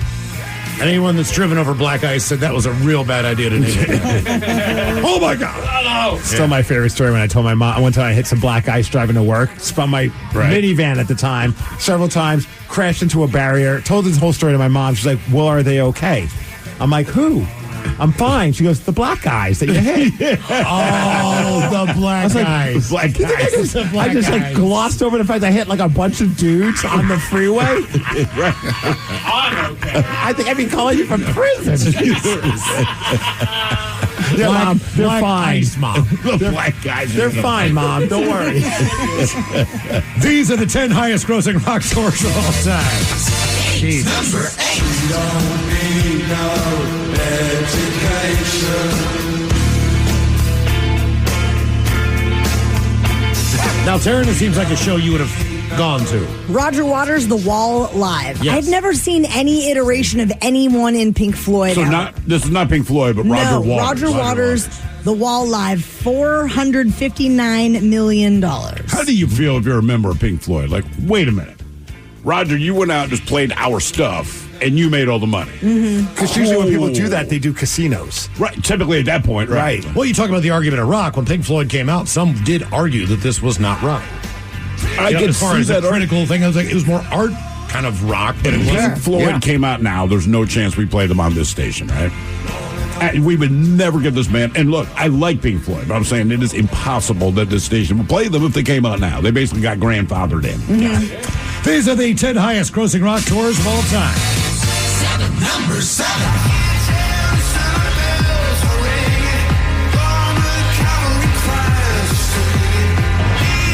Coldplay. Yep. Yeah. And this was a Head Full of Dreams tour, and it brought in $523.3 million. And was that one of the tours you saw them on, Steve Miggs? I saw the time they played the Showbox. Granted, that didn't probably make as much money. The first tour they ever did in America was here at Seattle. Oh, really? The show, yeah, at the Showbox. Amazing. Saw them at the Benaroya Hall, at the Gorge. Always put on a great show. I don't know, man. I've seen them once, and we saw, I think it was still Key Arena at the time. Yep. And they sounded great, but it was such a boring show. Well, that's You their know what I music. mean? I know. But it's just kinda, This tour, there was also- just kind of nothing. This tour, everybody that went got a Gwyneth Paltrow vagina candy. Yeah. So Oh, yeah. The sales are huge. Of course. That was the sales pitch. Yeah, that's why I went. Oh, God. Oh, these are the 10 highest grossing rock tours of all time. Number 6.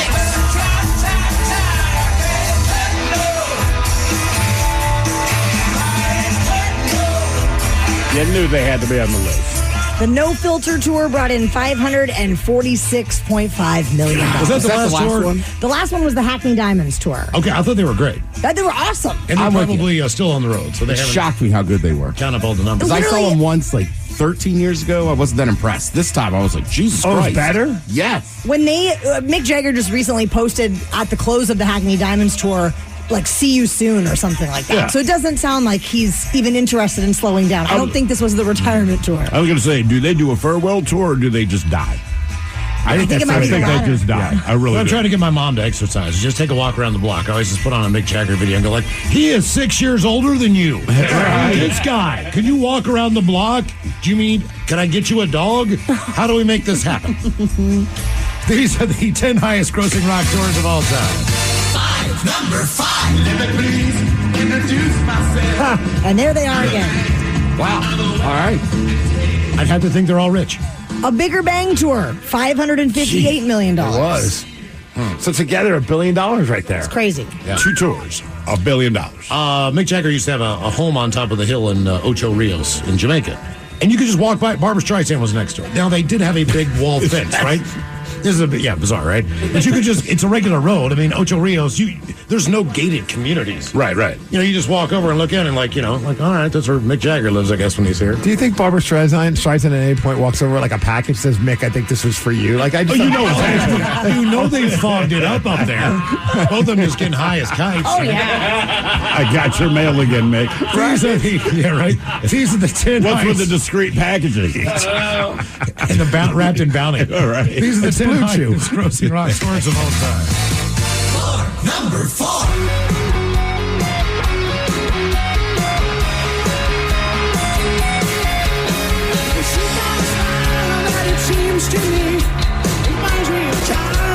Man, you're doing him dirty with this audio. Oh, this is live. I know. We had to put the live ones, huh? The live one. I need the authenticity. What did This you was think? the Not in This Lifetime tour, Which is- $584 Which is still going. Yes. It is still Does going. this not sound like someone's mother doing karaoke? Like if my mother said, "This is me," I'd be like, "All right, Mom, you did a pretty good job." Not bad. So it did like Except rock it's and roll. Axl Rose, yeah. 10 highest grossing rock tours of all times on Sick and Spin. Number 3. Oh, Terrence's favorite band. You hate U2. I do, but I You don't hate 'em. deny that they're like one of the biggest bands in the world. Well, It sure, just but you still hate 'em. doesn't work for me at all. It never has. Never has. Never has. But they did bring in on the U2 360 tour $736.4 million. Damn. So they probably don't care that you don't like them. They really don't care. They could care less. Thanks, And he Darren. sells the same pair of sunglasses. 10 highest grossing rock Has anyone tours seen them live? of all time. Yeah, I have. Number 2. They're all right. I mean, sometimes they're great, sometimes they suck. Well, the doctor of society, how you got black The Farewell Yellow Brick Road tour, $939.1 million. He is amazing live. I will say. And he's that. done now, right? It's I saw over. him at the MGM in Vegas a few years back, and it was just hit after hit after hit. Because that's all he's got. You can't believe that a man whose fingers are that short and fat can play piano. All he does is seriously, dude. It looks picture Vienna sausages. I've never looked at his fingers. Dude, he do sings it. a song, and he gets done, and he gets off his bench, and he waves, and then he sits back down. He doesn't freaking move. He doesn't move the entire concert. He just stands up and sits right back down. It's like, I'm making so much money. Next song. Every time I stand up is like $1 million. These are the top 10 highest grossing rock tours of all time. Number 1. Oh, come on. They're back. They're on top. The hell? Human Torture. They asked me at my MRI, what kind of music genre do you like? I'm like, rock's fine. I heard the whole entire Coldplay album for like 45 minutes. I had to be still. It was torture. Not the MRI, the Coldplay. You think you sit the whole time in a Coldplay concert? I did. I'm not even kidding. And again, I'm not even insulting. There are It's just moments. kinda- There are moments I sat. Yeah. Yeah, did you get that Again, candle? I like Coldplay, but it's not like This is not a It's not BPM hyping music. you up. Right. Yeah. They've made, on the Music of the Spheres World Tour, $945.7 million. Wow. That's why they're number one. We saw them at the Key one of the times, and they performed and all that. But we were like right at the edge of the catwalk, so whenever they would do the catwalk part, like we were right next to Chris Martin, which was freaking cool. Yeah, but, sure. Yeah, but Well, that's all. hopefully, That's a lot of money. hopefully That's a we'll lot of see money. everybody at Metallica. I don't know how the tickets are situated, but hopefully we'll be near the same think section. we're all in the And same we're- section. Yeah, we're all Yeah. going down there together. Well, hopefully we'll get out here about 4:45 if we plan this out. Yes. Family outing. No one will remember this from Tuesday. I mean, no. Oh, thank you guys. Shot of the Day's coming up. You are listening to The Men's Room. You don't just live in your home, you live in your neighborhood as well. So when you're shopping for a home, you want to know as much about the area around it as possible. Luckily, Homes.com has got you covered. Each listing features a comprehensive neighborhood guide from local experts. Everything you'd ever want to know about a neighborhood, including the number of homes for sale, transportation, local amenities, cultural attractions, unique qualities, and even things like median lot size and a noise score. Homes.com. We've done your homework. This episode is brought to you by Progressive Insurance. Whether you love true crime or comedy, celebrity interviews or news, you call the shots on what's in your podcast queue. And guess what? Now you can call them on your auto insurance too with the Name Your Price tool from Progressive. It works just the way it sounds. You tell Progressive how much you want to pay for car insurance, and they'll show you coverage options that fit your budget. Get your quote today at Progressive.com to join the over 28 million drivers who trust Progressive. Progressive Casualty Insurance Company and Affiliates. Price and coverage match limited by state law. It's Gun Storage Check Week and National Suicide Prevention Month. Securely storing your firearms can help prevent suicide. Use lockboxes, safes, and locks to deter unwanted access. Learn more at gunstoragecheck.org and enter to win a gun safe. That's gunstoragecheck.org. If you or someone you know is struggling, call 988, the Suicide and Crisis Lifeline. Brought to you by NSSF, the Firearm Industry Trade Association. Better health isn't always about the big things. Sometimes it's a nudge from a friend, or a head nod from a fellow jogger, or even a smile from across the breakfast table when you've decided to pass on the bacon.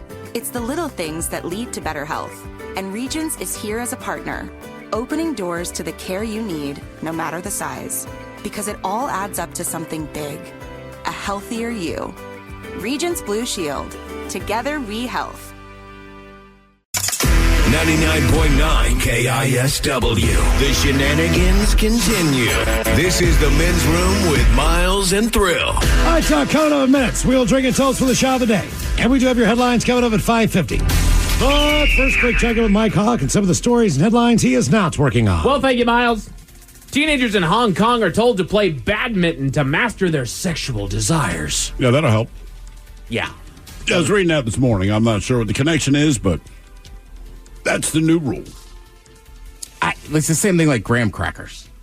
Was it graham crackers? Or Right. Yeah. He invented them as he thought people were too into sex. They had to be healthier and do other stuff so they wouldn't think about sex. And this special cracker protected them. Same thing with cornflakes.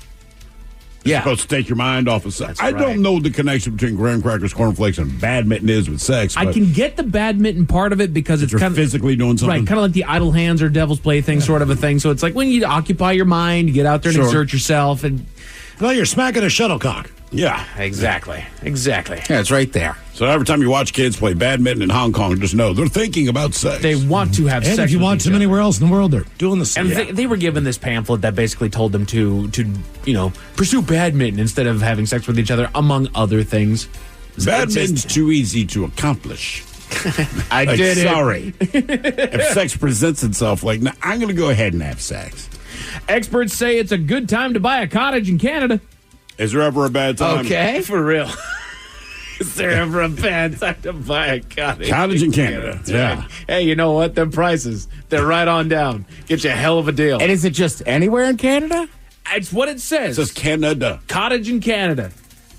All right. Which province would you go for if you were going to buy a cottage in Canada? Like I for one, I like BC. I'm thinking either BC, but then that's too close. So if I have a Sure. cottage, I want to feel like I've done something. So maybe Ontario, where Ontario. Toronto is and all that. All right. Yeah, but that's a I haul to get to your I cottage. think I It is go. a haul, but That's a here's my- vacation I cottage. think I go north of Victoria on Vancouver Island. There you go. That's not a bad call, actually. Okay.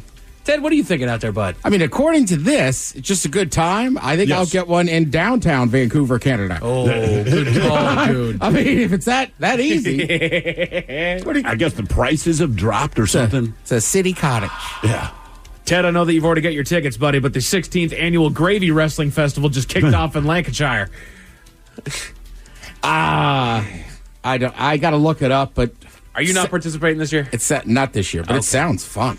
Gravy wrestling. What kind of gravy? Like, is it a chicken gravy? Is it a beef gravy? This is in England. I'm going to guess a Brown beef gravy. Yeah. Right. Yeah. That seems to be their go-to. Why gravy? Well, they put gravy on a lot of stuff. They including do. each other when they wrestle. I just feel like when you bring a food stuff into it, it's just a waste. If you bring gravy into wrestling, there's a chance I'm going to basically lick my opponent. Like, look, dude, I know it's weird, but That's I'll be honest with encouraged. you. I'm gonna You lick taste delicious. Right. Oh, no, I mean, lick you. Like even Jello wrestling. I feel like that's just a little bit much. Well, it's usually chicks, though. Yes, So there's another element to it. So I said a little bit Right, much. yeah, just a little bit. I don't need to eat that Jell-O. Both contain marrow. That's true. That's Like true. mud wrestling, I can get that. You know, you're looking for something that's a little bit slick and maybe it's an added element. So what's wrong with gravy? It's slick and delicious. That's so thick. It is. Like, do you throw in a couple of giant pots of mashed potatoes too? I would. So you add just to it. enjoy yourself. Oh yeah. You must bathe before you go into this mud wrestling. How angry would you be? I invited you over for Thanksgiving. I prepared a delicious meal. When you're done eating, I let you know all the gravy that you put on your mashed potatoes. I had been wrestling in that earlier with another grown man. I would have to assess how good it tasted when it was there. That would be the only way I'd get through. Is that why you pulled 2 hairs out of your mouth? Yeah. All right, Mike, I'm looking it up. It appears that I guess there's just these weird bank holiday traditions of Okay. these weird competitions.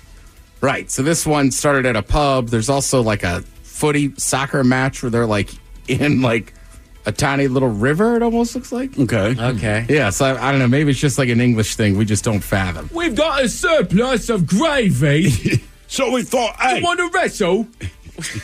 that's a great idea. I bet I can beat you.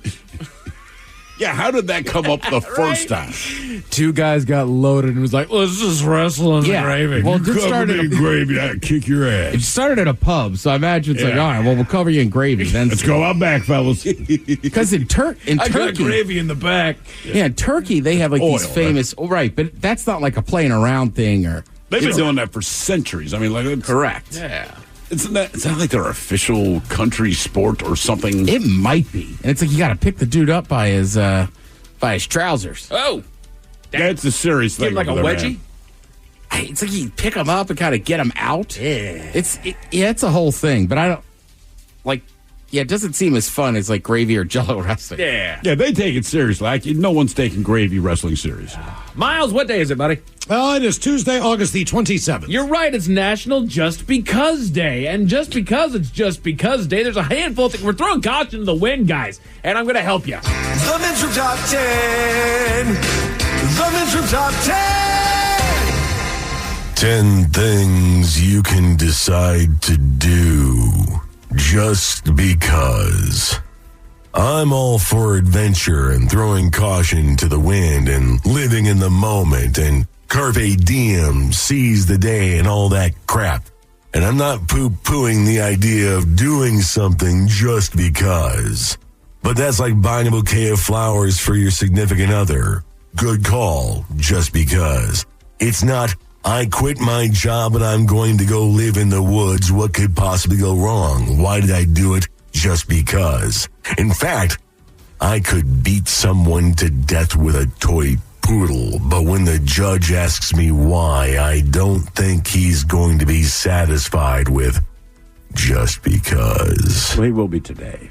Yeah. Today, you can present that as a Today's defense. the day. Yeah, just because. So these are things to do just because you can. And it's about to get weird. I would say that's very dicey. Right. So there's a handful of things that they give you for like personal development, and then there's a handful of things that they'll give you for travel. So for personal development, they say things like write a book. Write a book. Write a book. Write a list of 100 items, things that you can do just because. Enjoy a summer evening on your own porch. Forgive the one who hurt you. Believe in a coincidence. Do paragliding in New Zealand. Okay, can you finance that? Gwyneth. Yeah. These are things that you can do just because. Just because. Fall in love. Just because. Just because. Yeah. It's you expensive. can. Raise a kid. Just find one. Just Raise 'cause. it. Yeah, have a kid just because. Cook a meal for somebody you don't know. Hey, guy, here's some food. Yeah, I trust that. I made the gravy myself. Yeah, nothing to worry about. Swim with dolphins. You know, especially if you're in like rural Iowa. Go Yeah. swim with the dolphins. It's Swim like with dolphins sounds expensive. sounds expensive. We just had the story yesterday of that one dolphin off the coast of Japan that's attacking people. Right. Because he's lonely and bitter. Go have fun. You know why he's attacking you? Just because. Things to do just because you can. Learn and dance Argentine tango. What? So not just tango, Argentinian tango. That's right. Quit your job. Yeah. Why are you quitting? Just because, man. Just because. Hey, baby, I quit the job today. Why would I? Another man, just because. Fly around the world. Okay. All right. Again, I feel like there's some mitigating circumstances for these just because. Money. Run a marathon. No. A job? All right. Just because. Just do it. You don't have to train or nothing. You ready for start a business? Anybody can start a business. Start a business in a foreign country. Yeah. Things to do just because. Just because. Start a business in a foreign country. Foreign country. All right. Teach something to somebody. Doesn't matter what it is. Just teach them something. Get married. Just because. Just because. And on the opposite side, get a divorce. Just because. Hey, are you married? Mildly happy? Get a divorce. Just because. Just because you can. I'm assuming this is a tongue-in-cheek list. It's not. Oh. Just because. I'm getting a divorce. What? Just because. Just because. She doesn't like football. You can learn a foreign language. You can learn to code. Take a 30-day challenge. Keep a journal. Burn old memories. All right. Talk to a random stranger on the street. They love that. Hug a random stranger. They love that more. Don't tell them you're going to do it. Just go in for it. Write a thank you letter. Again, these are things to do just because you can. Learn how to meditate. Be silent for an entire day. There are some people we truly recommend that. Honestly. Plant a tree. Just go work in a coffee shop. Where do I plant this tree? Can I plant it, like, in my neighbor's yard? Just work at a coffee shop? I don't really need a job. I just figured it'd be good for me to learn how to do this. Well, I want to supplement my income because I just got divorced just because. And I'm still paying off that trip around the world. Yeah, exactly. Not cheap. Can I put in a shift? Yeah, exactly. I mean, like, I imagine you could walk to a Starbucks to get a job, but like most places are. I want to walk to a bikini barista, right? But like, can I work a shift? You might get the biggest tips. Things to do just because you can. Start and maintain a blog. Stop watching TV. Talk in an invented language. Put on a straitjacket, I guess. Like somebody here in the text says, "Hey fellas, I'm about to start a business in Mexico." There you go. Ain't no effing just because in that goddamn process. Yeah. Get a part in a play in a movie. Yeah, that is how that works. Okay. Set up a surprise party for a friend. Coach somebody. Does it have to be their birthday? No, that's why it's a big party. surprise. All right. Do an Iron Man. That would really be a surprise. I mean, that's a true surprise party. Why? For what? Nothing. Nothing. Nothing. Tuesday. Surprise. Seems like you needed one, dude. Yeah. Build a treehouse. Play the stock market game. Live with a roommate. Oh, God. Are you Just kidding because me? you can. And now this is the number one thing for you to do on Just Because Day, just because you can. Kill a man? I kid you not, it's on the list. Become a millionaire. Okay, just because. Just because you can. Go Can do we? it. Stop telling yourself you can't. Go do it. I'm pretty sure this is from The Onion. Thanks, Dragos. Yeah, no kidding. Right. Doggone it. A man in Indiana was arrested for poisoning and attempting to kill his wife, and you won't believe why. Just because? I'll tell you all about it at 5:50. Thank you, sir. Headlines are coming at 5:50. In the meantime, let's get a contestant on the line for Profile. That's at 206-803-ROCK. Have we made it to drinking time? This episode is brought to you by Progressive Insurance. Whether you love true crime or comedy, celebrity interviews or news, you call the shots on what's in your podcast queue. And guess what? Now you can call them on your auto insurance too with the Name Your Price tool from Progressive. It works just the way it sounds. You tell Progressive how much you want to pay for car insurance, and they'll show you coverage options that fit your budget. Get your quote today at Progressive.com to join the over 28 million drivers who trust Progressive. Progressive Casualty Insurance Company and Affiliates. Price and coverage match limited by state law. You don't just live in your home. You live in your neighborhood as well. So when you're shopping for a home, you want to know as much about the area around it as possible. Luckily, Homes.com has got you covered. Each listing features a comprehensive neighborhood guide from local experts. Everything you'd ever want to know about a neighborhood, including the number of homes for sale, transportation, local amenities, cultural attractions, unique qualities, and even things like median lot size and a noise score. Homes.com. We've done your homework. It's Gun Storage Check Week and National Suicide Prevention Month. Securely storing your firearms can help prevent suicide. Use lockboxes, safes, and locks to deter unwanted access. Learn more at gunstoragececk.org and enter to win a gun safe. That's gunstoragececk.org. If you or someone you know is struggling, call 988, the Suicide and Crisis Lifeline. Brought to you by NSSF, the Firearm Industry Trade Association. Coastal Farm and Ranch, we're just what the country needs. These deals are working hard to save you money. From August 28th through September 3rd, save 15% off Balin stock tanks, $200 off Black Diamond log splitters, and find big discounts on shoes for the family. Coastal Farm and Ranch, we're just what the country needs. Make the most of your Labor Day weekend with Coastal. What kind of programs does this school have? How are the test scores? How many kids do a classroom? Homes.com knows these are all things you ask when you're home shopping as a parent. That's why each listing on Homes.com includes extensive reports on local schools, including photos, parent reviews, test scores, student-teacher ratio, school rankings, and more. The information is from multiple trusted sources and curated by Homes.com's dedicated in-house research team. It's all so you can make the right decision for your family. Homes.com. We've done your homework. It's Gun Storage Check Week and National Suicide Prevention Month. Securely storing your firearms can help prevent suicide. Use lockboxes, safes, and locks to deter unwanted access. Learn more at gunstoragececk.org and enter to win a gun safe. That's gunstoragececk.org. If you or someone you know is struggling, call 988, the Suicide and Crisis Lifeline. Brought to you by NSSF, the Firearm Industry Trade Association. This episode is brought to you by Progressive Insurance. Whether you love true crime or comedy, celebrity interviews or news, you call the shots on what's in your podcast queue. And guess what? Now you can call them on your auto insurance too with the Name Your Price tool from Progressive. It works just the way it sounds. You tell Progressive how much you want to pay for car insurance, and they'll show you coverage options that fit your budget. Get your quote today at Progressive.com to join the over 28 million drivers who trust Progressive. Progressive Casualty Insurance Company and Affiliates. Price and coverage match limited by state law. What's up? It's your boy, the Ted Smith from the Men's Room. And did you know I have a podcast? Well, I do. The Podcast. New episodes uploaded every Wednesday on the Odyssey app. Somebody out there deserves to be recognized. And the Men's Room knows just who it is. So to you, we say, bottoms up, sailor.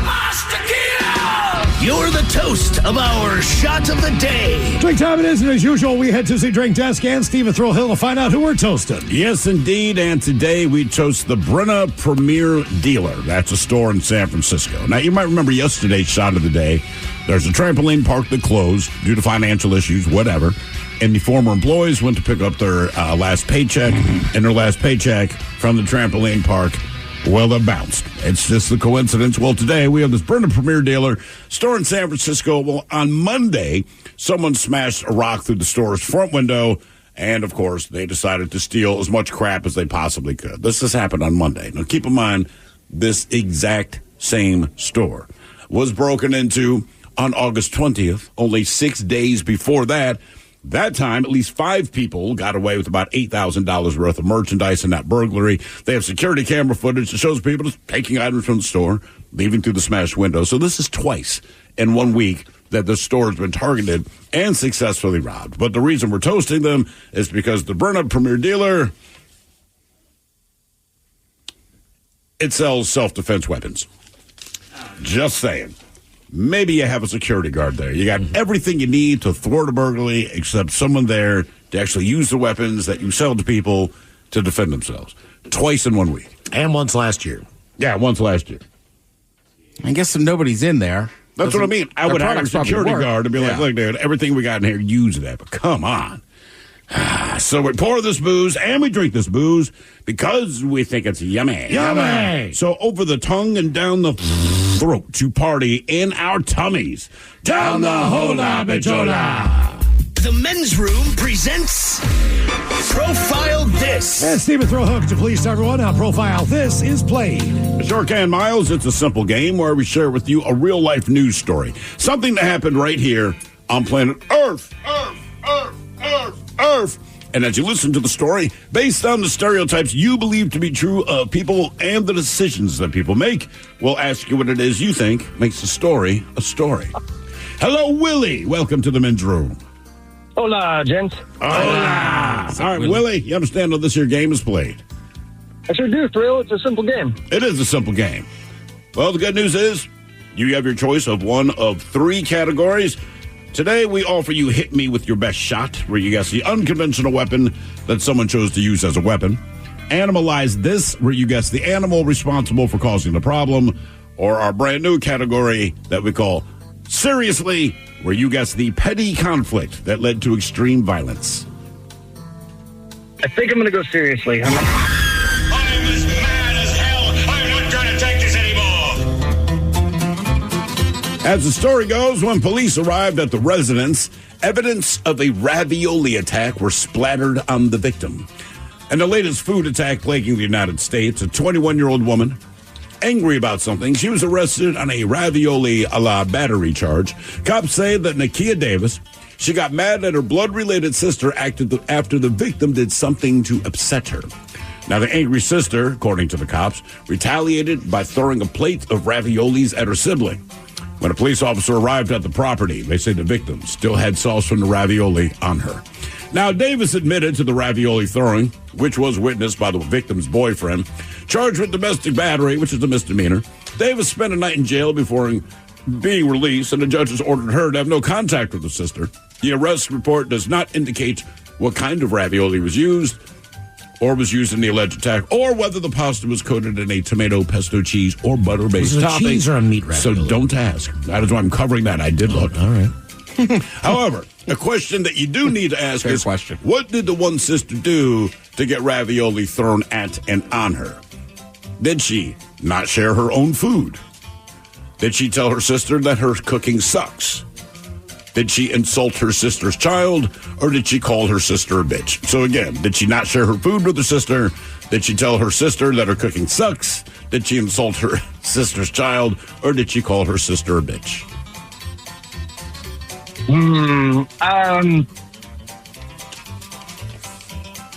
Miles, got an idea? I think I'm going to go not sharing food. It seems like if she's making it, she would have made enough of it. Well, maybe she's just making it for herself, and I don't know. I think it was. I think she told her that her food sucked. It was an insult about her food. All right. I'm with you. That's what I think it is, too. I think the other sister just said, I don't know how you did it, but you screwed up ravioli. Out of a can. Okay. I don't know why I'm putting words in her mouth. But. What happened here? Yeah. Chef Boyardee, you are not. Did she not share her food, said her cooking sucked, insult the sister's child, or call her a bitch? We're going to find out what happened next. That was a tease. You don't just live in your home. You live in your neighborhood as well. So when you're shopping for a home, you want to know as much about the area around it as possible. Luckily, Homes.com has got you covered. Each listing features a comprehensive neighborhood guide from local experts. Everything you'd ever want to know about a neighborhood, including the number of homes for sale, transportation, local amenities, cultural attractions, unique qualities, and even things like median lot size and a noise score. Homes.com. We've done your homework. This episode is brought to you by Progressive Insurance. Whether you love true crime or comedy, celebrity interviews or news, you call the shots on what's in your podcast queue. And guess what? Now you can call them on your auto insurance too with the Name Your Price tool from Progressive. It works just the way it sounds. You tell Progressive how much you want to pay for car insurance, and they'll show you coverage options that fit your budget. Get your quote today at Progressive.com to join the over 28 million drivers who trust Progressive. Progressive Casualty Insurance Company and Affiliates. Price and coverage match limited by state law. It's Gun Storage Check Week and National Suicide Prevention Month. Securely storing your firearms can help prevent suicide. Use lockboxes, safes, and locks to deter unwanted access. Learn more at gunstoragecheck.org and enter to win a gun safe. That's gunstoragecheck.org. If you or someone you know is struggling, call 988, the Suicide and Crisis Lifeline. Brought to you by NSSF, the Firearm Industry Trade Association. 99.9 KISW. We return to the men's room with Miles and Thrill. Category's a brand new one. Seriously, on Profile This, we had a victim who was covered in ravioli after she upset her sister. Sister admitted the ravioli attack, and she ended up going to jail. The question is, why did she attack her sister with a ravioli in the first place? It was because she did not share her food. She said her cooking sucked. She insulted the sister's child, or she called her a bitch. Yep, those were the options that were out there. And Willie, you and the Ted Smith agreed that she said, hey, man, your cooking sucks. Yeah. However, that was not the answer. That does not inspire ravioli violence. Miles, you went with the idea that sister said she won't share her own food, and therefore the one who was eating ravioli then threw her ravioli at her, which makes no sense. But you are correct. So I don't know what the victim was eating, because the sister that did the ravioli throwing was eating ravioli. So whatever her sister was eating, she wanted that more than she wanted a ravioli. Well, so I'm assuming the sister said, well, no, dude, you got food right in front of you. And then that food ended up on her. Or she had the garlic bread. Yeah, maybe that's the move. You get no sides. I get the sides, you get the pasta. Now for all TV news all the time, it is time for TV Time with Ted. And now, because your pathetic life is confined to countless hours in front of a talking box, the Men's Room presents TV Time with Ted. Miles, yesterday we were talking about the kid, first day of school. He don't want to go to school, right? Mm-hmm. So he hides from his parents, hides from everybody. He's up on the roof. Yeah. Gets reported in. The news team finds out about it. They send out the chopper. So this is kind of funny. You can just hear the guy on the chopper being like, oh, hang on. There's somebody on the roof. So as my pilot, Eric Ross, and I were circling around the building, we came across a person sitting in a chair over here on the rooftop. We zoomed in with the camera. It appeared to be the child that fit the description of the missing child. Now, our CBS New York News assignment desk, they called the police department.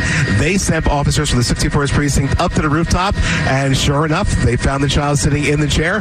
They gave us a thumbs up as they went down with the child and were able to reunite him with his family just a few stories below. Busted.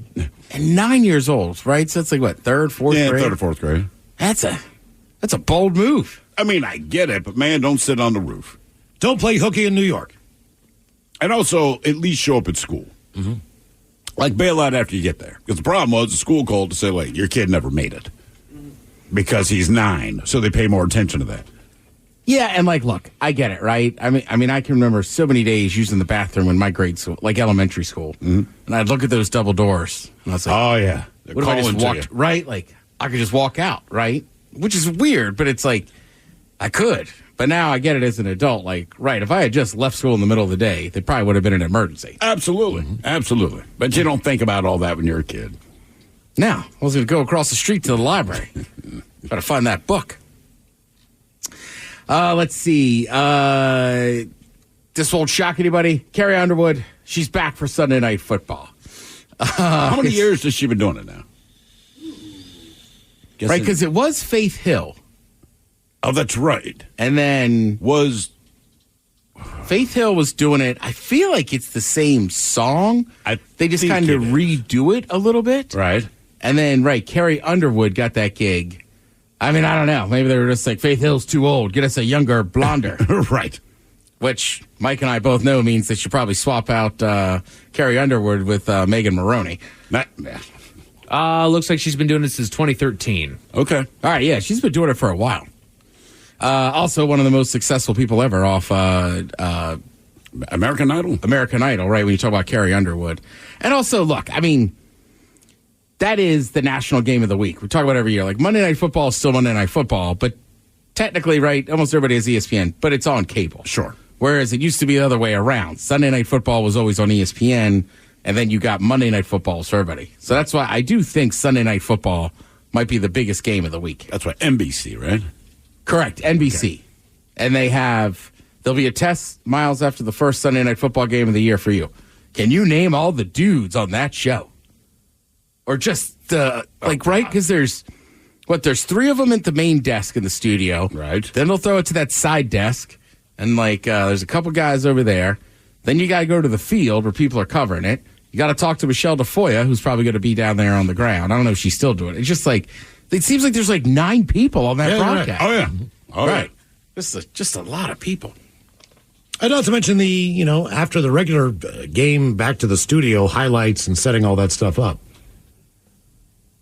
Right. Yeah. So even before they throw it to all those people, they've got people who are going over the day's events, Correct. I have kind of a routine on Sunday mornings, right? Got to watch that countdown clock for the last 5 minutes on Red Zone. On Red Zone. But before that clock's done, I will make sure to, let's say the Seahawks are going to play on Fox. I will make sure to have Q13 as the next last channel. Yep. And then the NBC affiliate so that I know I'm only couple last buttons away from seeing football action at any time. Yep. So you guys have seen Hot Ones, right? Hot Ones. Hot Sauce YouTube channel. Oh, correct, right? And he has people eat the wings, ask some questions and everything. So this is Michael Keaton kind of doing a joking version where he's asking the questions and his character Beetlejuice, his new Beetlejuice movie coming out, is actually answering the questions. First of all, welcome to the show. How long is this going to take? I got to get to the spa. Who are some of your influences? Well, Napoleon was a pal. Bieber, of course, for obvious reasons.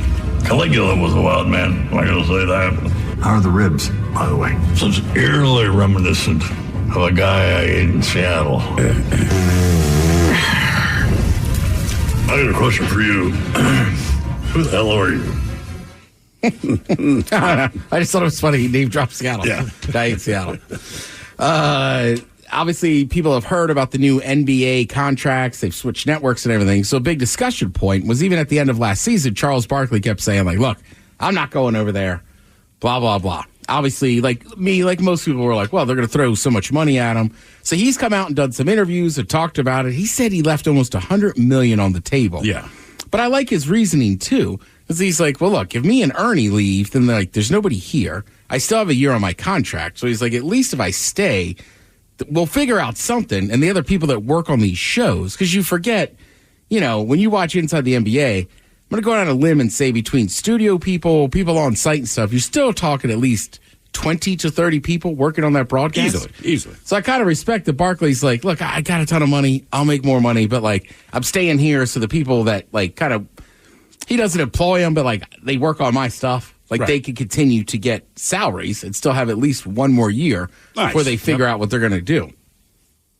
Right, and he's got no issue, right? He's got shows coming up all the time. We talked about it before. Charles Barkley might be one of the only people in this country I know that seems to be pretty honest, right? There's bad stuff in his past. There's who knows, but it seems like everybody likes him. Look, he says stuff sometimes I don't agree with, but I still like him. I know he says stuff that'll piss off a whole section of this country, but it seems like he gets away with it, maybe just because he is honest. He's honest. And he's he has realistic. Nothing to gain by pissing people off, right? Nothing to gain. Correct. He doesn't care. Look, you asked my opinion. Here's my answer. Yeah. And I respect that. Yeah, okay. And given his position in the media and in life, I think he could just kind of talk about it without, you're exactly right, people being like, oh, you work for this side or that side. He just gets away with it. Look, the bottom line is this. Charles Barkley's going to have plenty of opportunities. Yeah, I think it'll be all right. I think he still wants to work with Shaq. I think they do a great job playing off each other. It probably has a lot to do with it, too. Yeah. It'll be interesting to see what they do with that, right? Because there's other stuff that are like, why wouldn't you just hire that team over and this and that? And it was a great show, but part of it was there was plenty of nights, I just don't watch a ton of regular season NBA, but you'd be like, you could kind of time it out and be like, all right, that show's on. And then, they kind of catch you up on everything. And, and honestly, they had really funny bits and segments, too. That was the thing to me. Yeah, so a lot of people just like watching that. Saw movies. Mike, did you watch Saw movies? Watch. Did you like them? The first one was honestly the best. One of the latest one also was really, really good. Towards the middle, it just kind of became gore porn. It was just like, how can we make this the most disgusting, how can we disturb people? Right, disturbing thing possible. Which, I mean, they succeeded. They made some really, really messed up stuff. But my opinion, it kind of lost what made the first one awesome. And there's, now they're always trying to do a surprise twist in everyone. And so you're trying to see what the twist is. And then after a while, it never lives up to the expectations. Right. So definitely see the first one. It's certainly not as gory as the rest of them. It is plenty terrifying. It is plenty disturbing, but it's not to the level that the rest of them were. Yeah. Well, it's just kind of funny now because they keep rebundling all this stuff. Mm-hmm. So it's like, if you want to watch those movies, you got to go to Disney Plus. I know. I'm right? Saw. Isn't that nuts? Yeah. Right? It's the same thing. Yeah. You're just like, this just seems odd. That does. Right. Because ABC owns Hulu, I believe, and they're on Hulu right now. Correct. And Disney owns ABC. Right. And Fox. And ESPN. Yes. Disney owns Fox, too? Are you No, sure? they don't own Fox. They don't own Fox. Are you sure? Yeah, I'm almost positive, yeah. Okay. Right, ESPN is part of the ABC family. So obviously they own, there's a bunch of other stations they own, but the big one is they own ABC. I just remember that it was a big thing when The Simpsons came over and they were on Disney Plus, and I thought Disney did a buyout of Fox. But They have Simpsons now?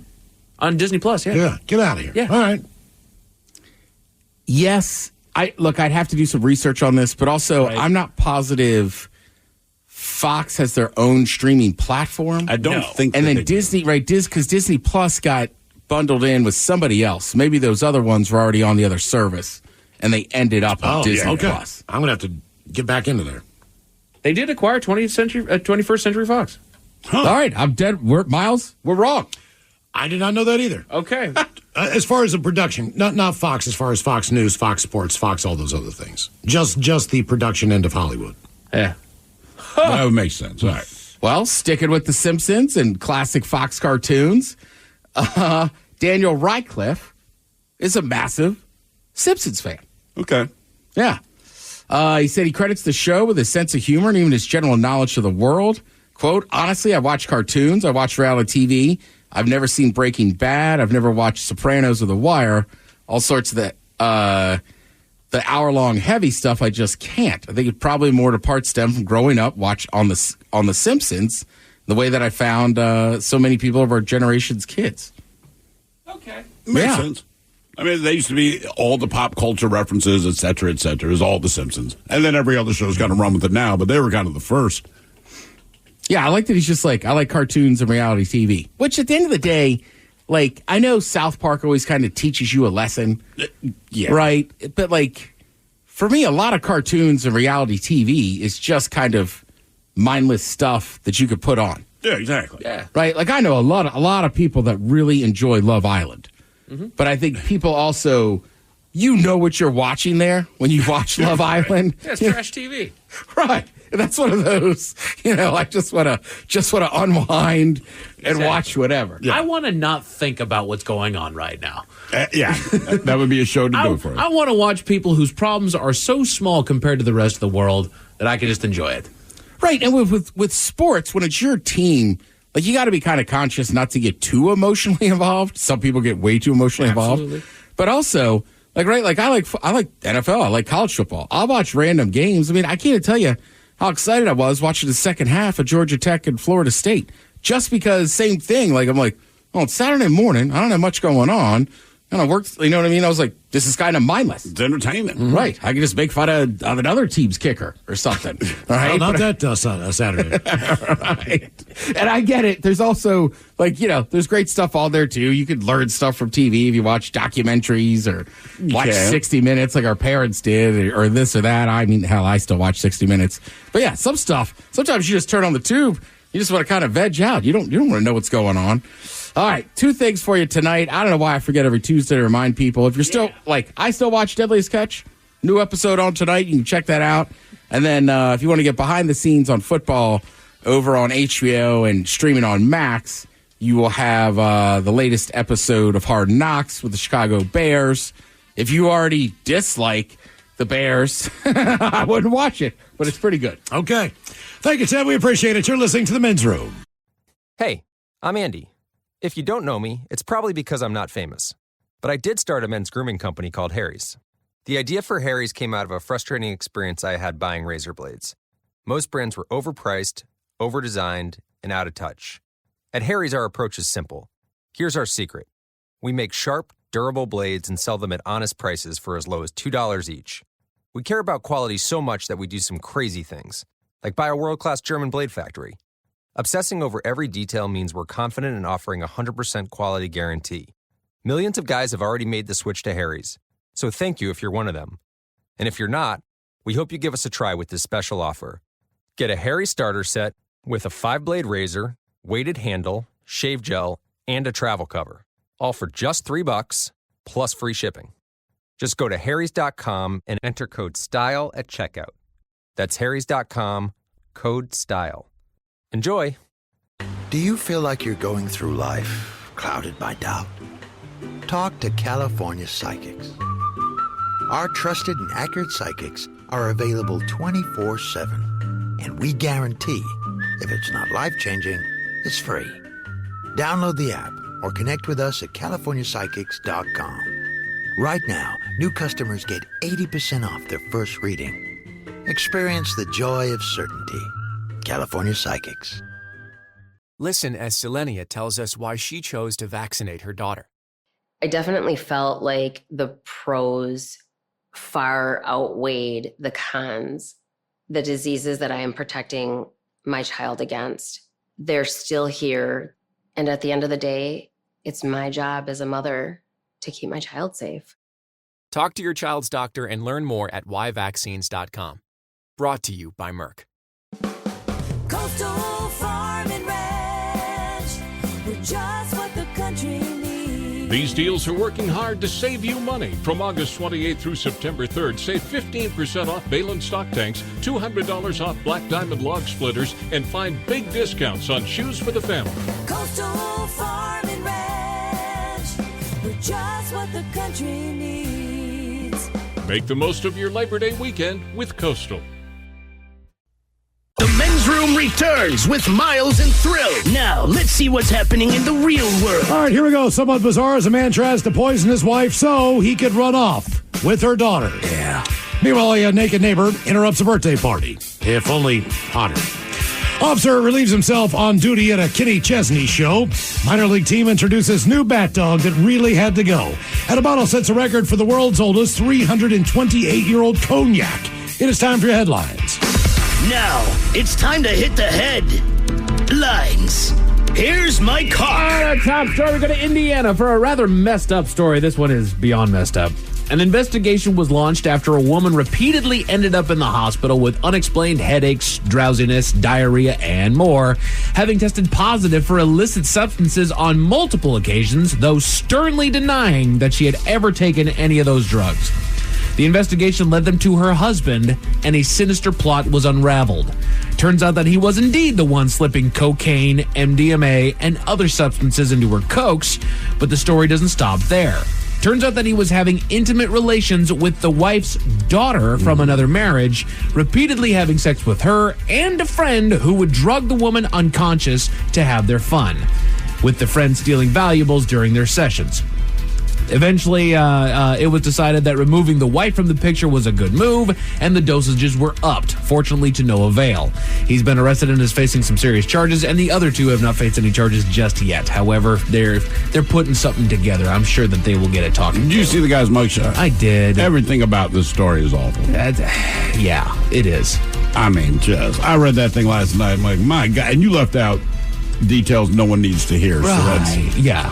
No kidding. God almighty. Divorce the woman. Yeah, maybe just try that. Right. You know why? Because you can. That's right. Get a divorce. Crime and you ask anybody, they would prefer to be divorced with rather than killed. Than murdered, yeah.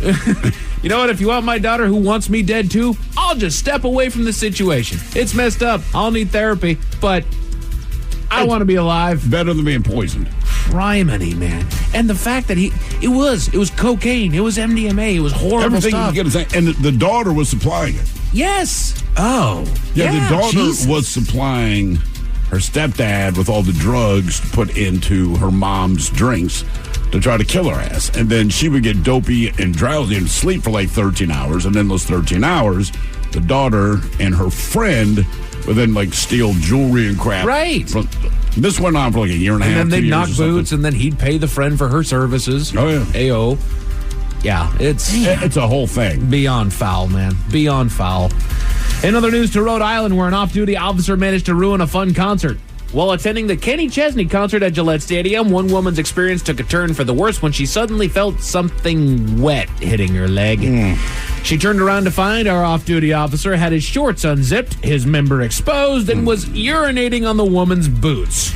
After alerting security, the man was removed from the stadium and taken by officers who are working out a punishment for him administratively. He's also been issued a trespass order from the stadium. Yeah. I mean, I don't want to be this guy. It sounds like he's getting off scot-free for this.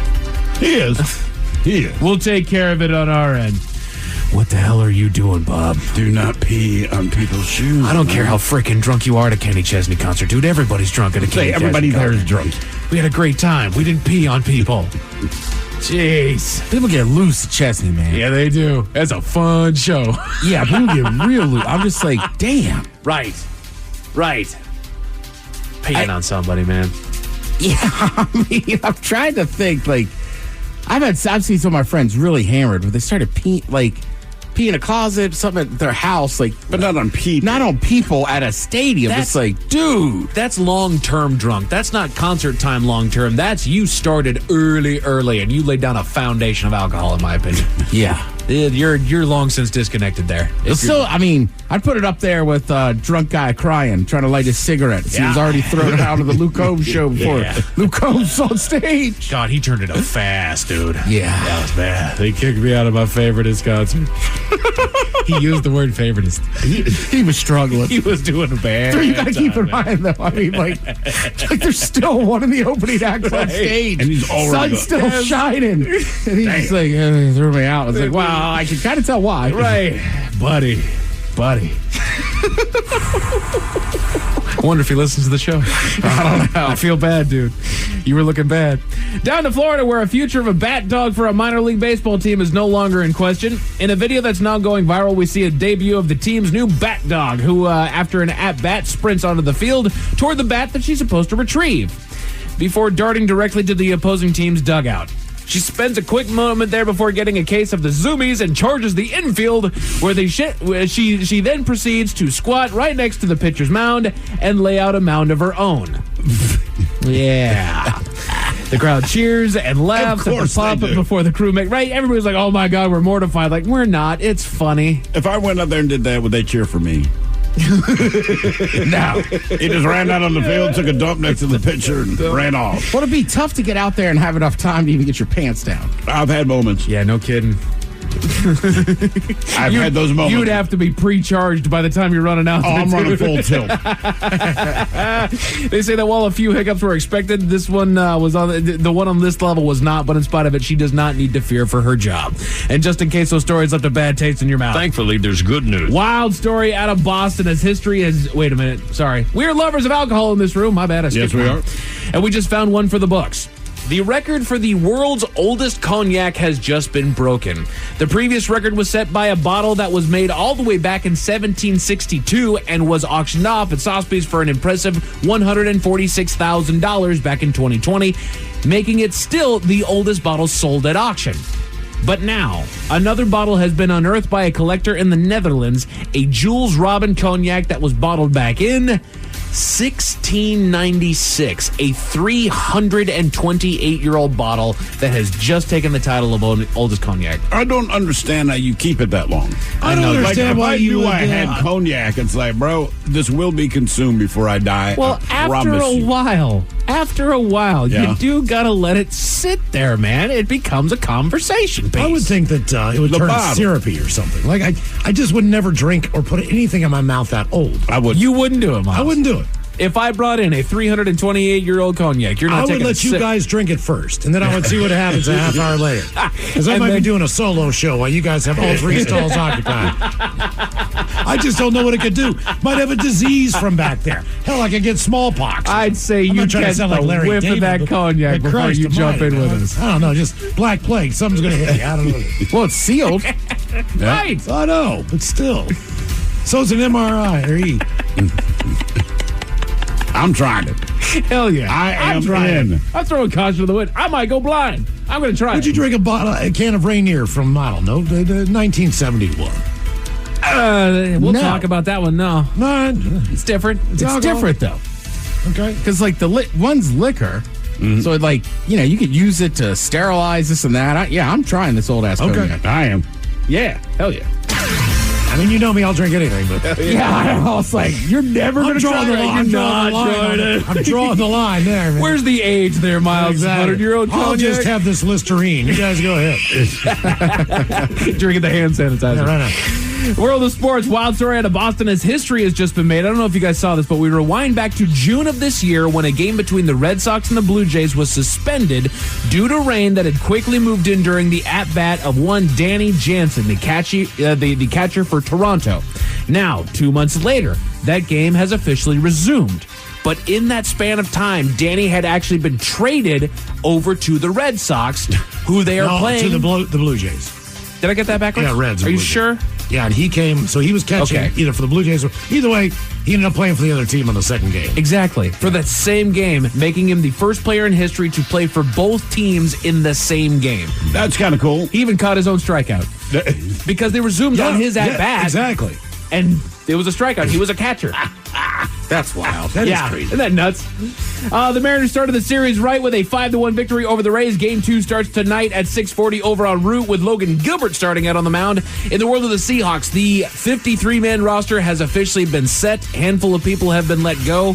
Another update. Uchenna Nwosu is staying off the IR. He will be out for less than 4 weeks with his injury that he sustained in this last preseason game. So very, very good news there. As far as your weather, temperatures dropping to the mid-50s tonight as the clouds make their exit, paving the way for a sunny day tomorrow and a high of about 72. And that's it for headlines. With that, Mike Hawk is out. Thank you, sir. We appreciate it. We'll see you next time for the return of Who Sucks Less. Kevin Deers is up next. Yes, indeed. It's all true. But in the meantime, well, we be all about this bitch. So until next time, please do what you do best. And for Aletha's sake, stay beautiful.